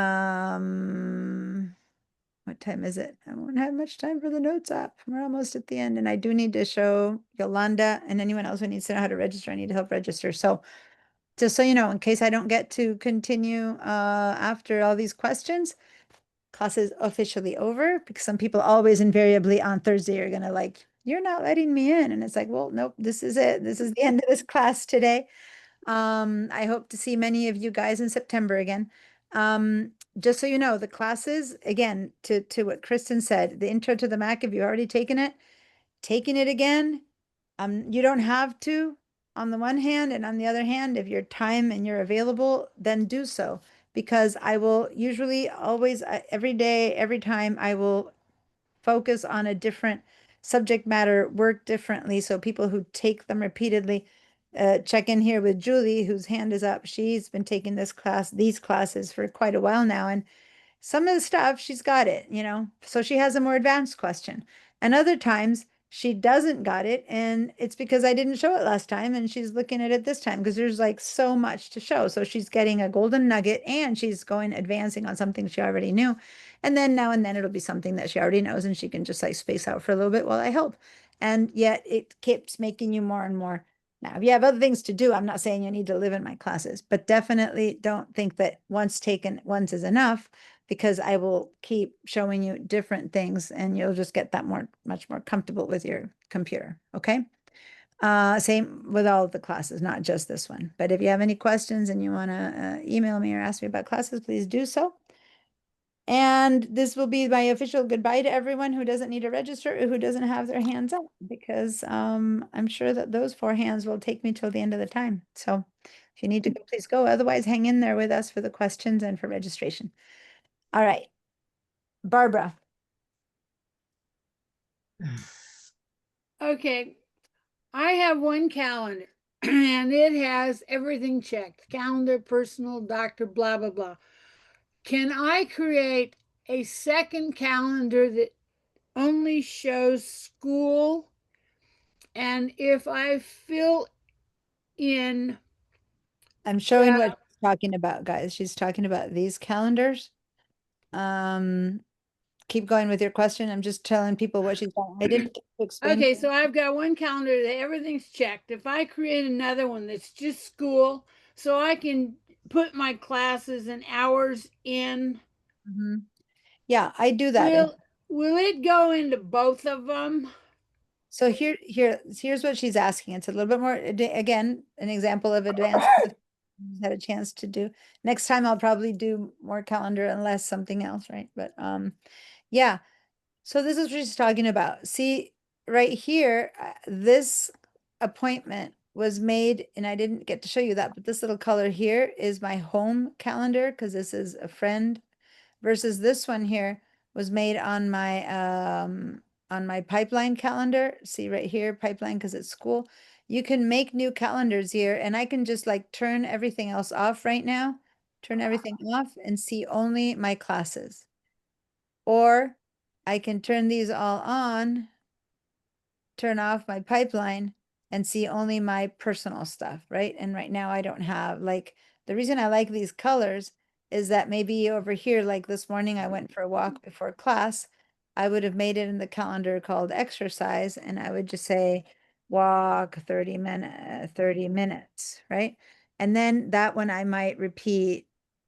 I'm going to repeat it Tuesday and Thursdays weekly, and I'm going to have it be and never, right? So then every Tuesday and Thursday, forever and ever else, it'll say walk 30 minutes, right?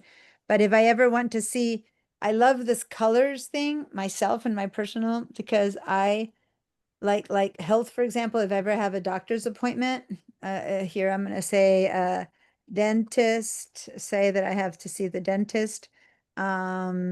then it's red. And so I take a gander at my calendar and just, you know, this golden orange is always my classes, a client is purple, exercise is green, the doctor, whenever I see red, it's an appointment for some kind of medical thing for me or my kids or whatever.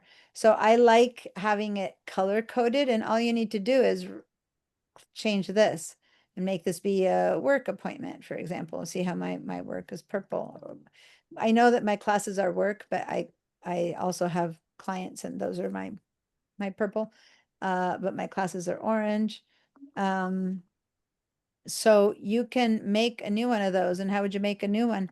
You can just go over here to on the plus sign, you know, up here to the, here, let me click on this entire screen, and you can go to File, New Calendar. I'm going to make a new calendar. I'm going to call this one, and I'm going to say I want it, that new calendar to be on, not on my Mac, but on my cloud. Sorry, over here on the cloud. I should have made my new calendar on the cloud. And I'm going to call this one, for example,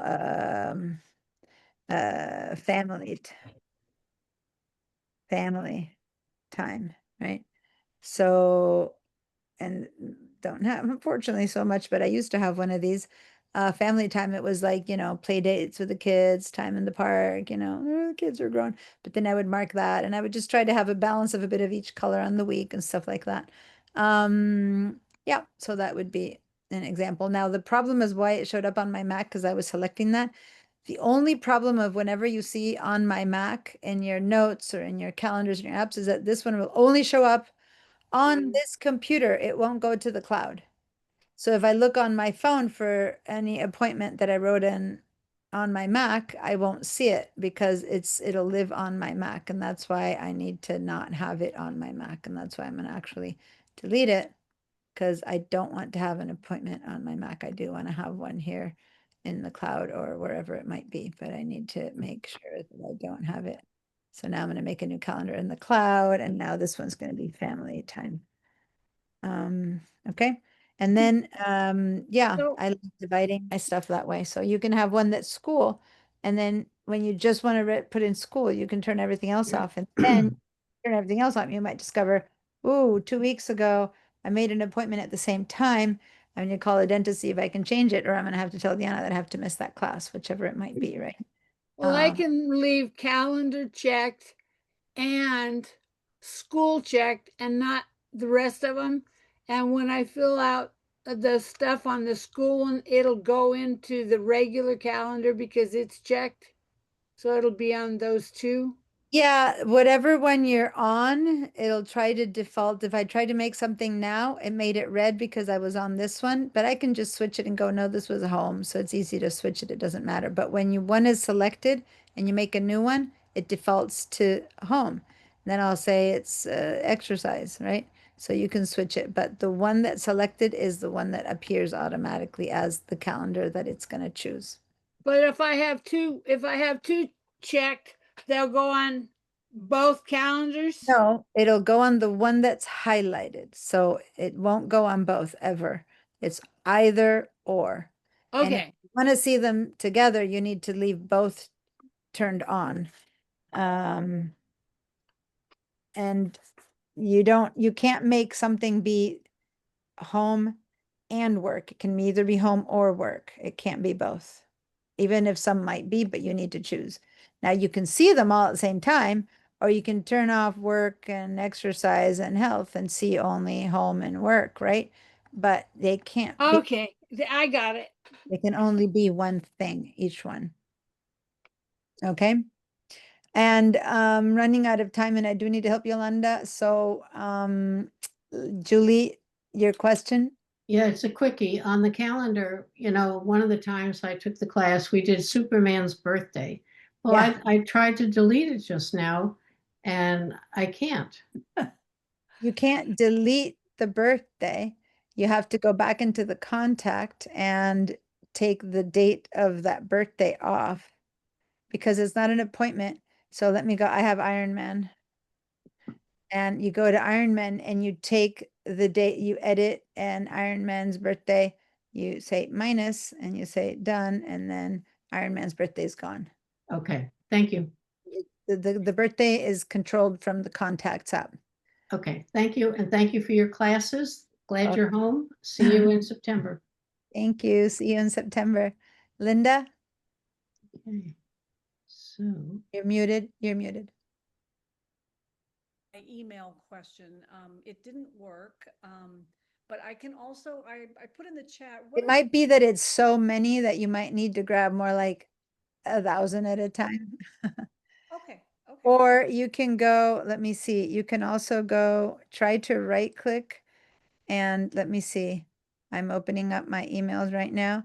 Say that I want to reclassify something that's in my, let me go to Pipeline Archive. Say this one, I don't want it archived. If I right click, I can move to, right? So what you can do is I can select everything and right click and say move to and then put it in your inbox, right? And see if that works better than dragging it. Okay? Or just I do it, you will know. try that. I I mean- also put a question in the chat. What are Bob's hours at the library so that I could maybe go there if I. Oh, at this point, since Bob's not here, I don't know. You'd have to check in, call the Bob. Oh, Bob, are you here? No. Call the library and say, I heard there's some computer tech support. What's their schedule? Bob Moran, Moran, what time he'll be there. There's other people too, but if you want to ask about Bob, then that's his name, Bob. Whoever can be there. I Yeah. can also call Apple support. Is that right? For this? Yeah, but that's different. Apple support if you have a technical issue, yeah, but if you need to learn something, they're not gonna like, and then Bob, you know. But yeah, you can call that Apple support, but they don't usually like sit and teach you. They might. I thought they could echo on it. I heard they were actually, could be pretty good, but okay, Yeah. I'll figure it out. I've heard that they explain a lot. Also Yeah. ask a teenager if I can't figure it out. All right. Thank you so much. I've loved your classes and I'll see you in September. Thank you. See you in September. Hello, Sue. Yes. A quick question. When we start on September 3rd, you always send a new link and you say the first, for those who are coming back, first 15 minutes don't show up. But I want to show up and I don't want you to cancel me out because not a new person. I won't. I let anyone who shows up shows up. A lot of people need a review, but it's when I basically show them how to share their screen. You know what Susie's been asking me? I'm like, I don't have time to teach it right now. I teach people how to share their screens, put their Zoom over to the side, put their, get to the class file, stuff that maybe some of you guys have seen so many times that you don't care to hear it anymore. Then I say come later. But if you come earlier, you just sit through that and ask me whatever you want. Life is good. You just come whenever you want. Okay, thank you. You're welcome. It's more like a favor to you guys so that you don't sit through stuff that you probably already know. That's all. Right. Oh, what have I done? All right, You Yolanda, have to let us- want to you share have your to screen? let I'll us- help you register. Yolanda, Yes. go ahead and share your screen. I'll help you register. Share. Am I on my screen now? You're not sharing yet, no? So go ahead and do share and then share again. What am I doing wrong? I don't know. Tell me, read to me, what are you clicking on? Are you clicking on the green share button? Oh, because I'm sharing still. Duh, sorry. Oh, I see. Okay, now I'm stopped. Now you start. Sorry, I was sharing I forgot to stop my share. Okay, there. Am I sharing my screen now? Yeah, no. Why You doesn't clicked on the it- share. There you're sharing. September Okay, you're sharing now. 1st Is a holiday. And all I need to do is to do what the other three people before me Yeah, when that's I good. raised my Okay, hand. so open your system, your Safari, I mean. Safari. Yeah, This there you one go. here. Yep, Oh, click on that one. Okay, now I see over there that you already have a little shortcut to go to the homepage of City College. You can do that where is it? over here on the left side. Oh, homepage. Yeah, click on that. Okay. Now click on this little guy there. Just go ahead and say allow all. right here. Allow- Say allow all. Okay, and then go up here and click on my SBCC, that little like up there, Right here. right there. One more. Click. Yeah, click try again. twice. Didn't go. Click again. It didn't. Click. Click. I don't know why it's not going. Yeah, try again. Click on it. It needs to get darker. Yeah. I don't know. Maybe I'm not doing it wrong. Do you have Zoom in the way or something? What do I need to do? I'm sorry. Need to click, but for some reason it's not clicking. Do you have Zoom in the way, or do you see my SBCC? Your SBCC. Here, let me request remote control. Do you see a request that says Approve, decline? Say approve, approve. I don't get it. Okay. Confirm, decline? Say approve, confirm, confirm. Confirm. Okay, now don't use your mouse, and I'm going to click on this. There, it was just not easy to click, but I got it. Okay, so now enter your name and password. This is the problem I've been having. Let me see if my finger would allow me because, okay. Go ahead and put in your finger. Holidays. It worked. It worked. Good. Oh, because it usually been asking me for, and anyway. I'm gonna just, since I'm, check your register, add or drop classes. Right there. Submit. It's going. Why doesn't it show me? Going there. Submit. Submit. Continue. I can't get it to show September 1st as a holiday. Continue. Continue. The first time it asks you all those questions. Okay, now let's put in the CRNs over there. 45575. I know you're going to be online because you're still with your son. 45576.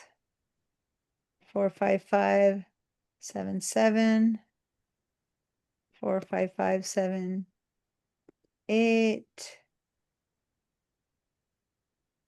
4 5 5 9 7 1 2 3 4 1 2 3 4 5, and then we'll see schedule wise it's basically the same one. So submit changes, and there you go, all done. And this time Nothing that would say like somebody else's, the other people who signed before me, that where there was something at the bottom. no, because they had made a mistake and put themselves both in the in-person and online, but you're only online, so so no problem with that. So you're ready to go. Thank you, Diana. Welcome.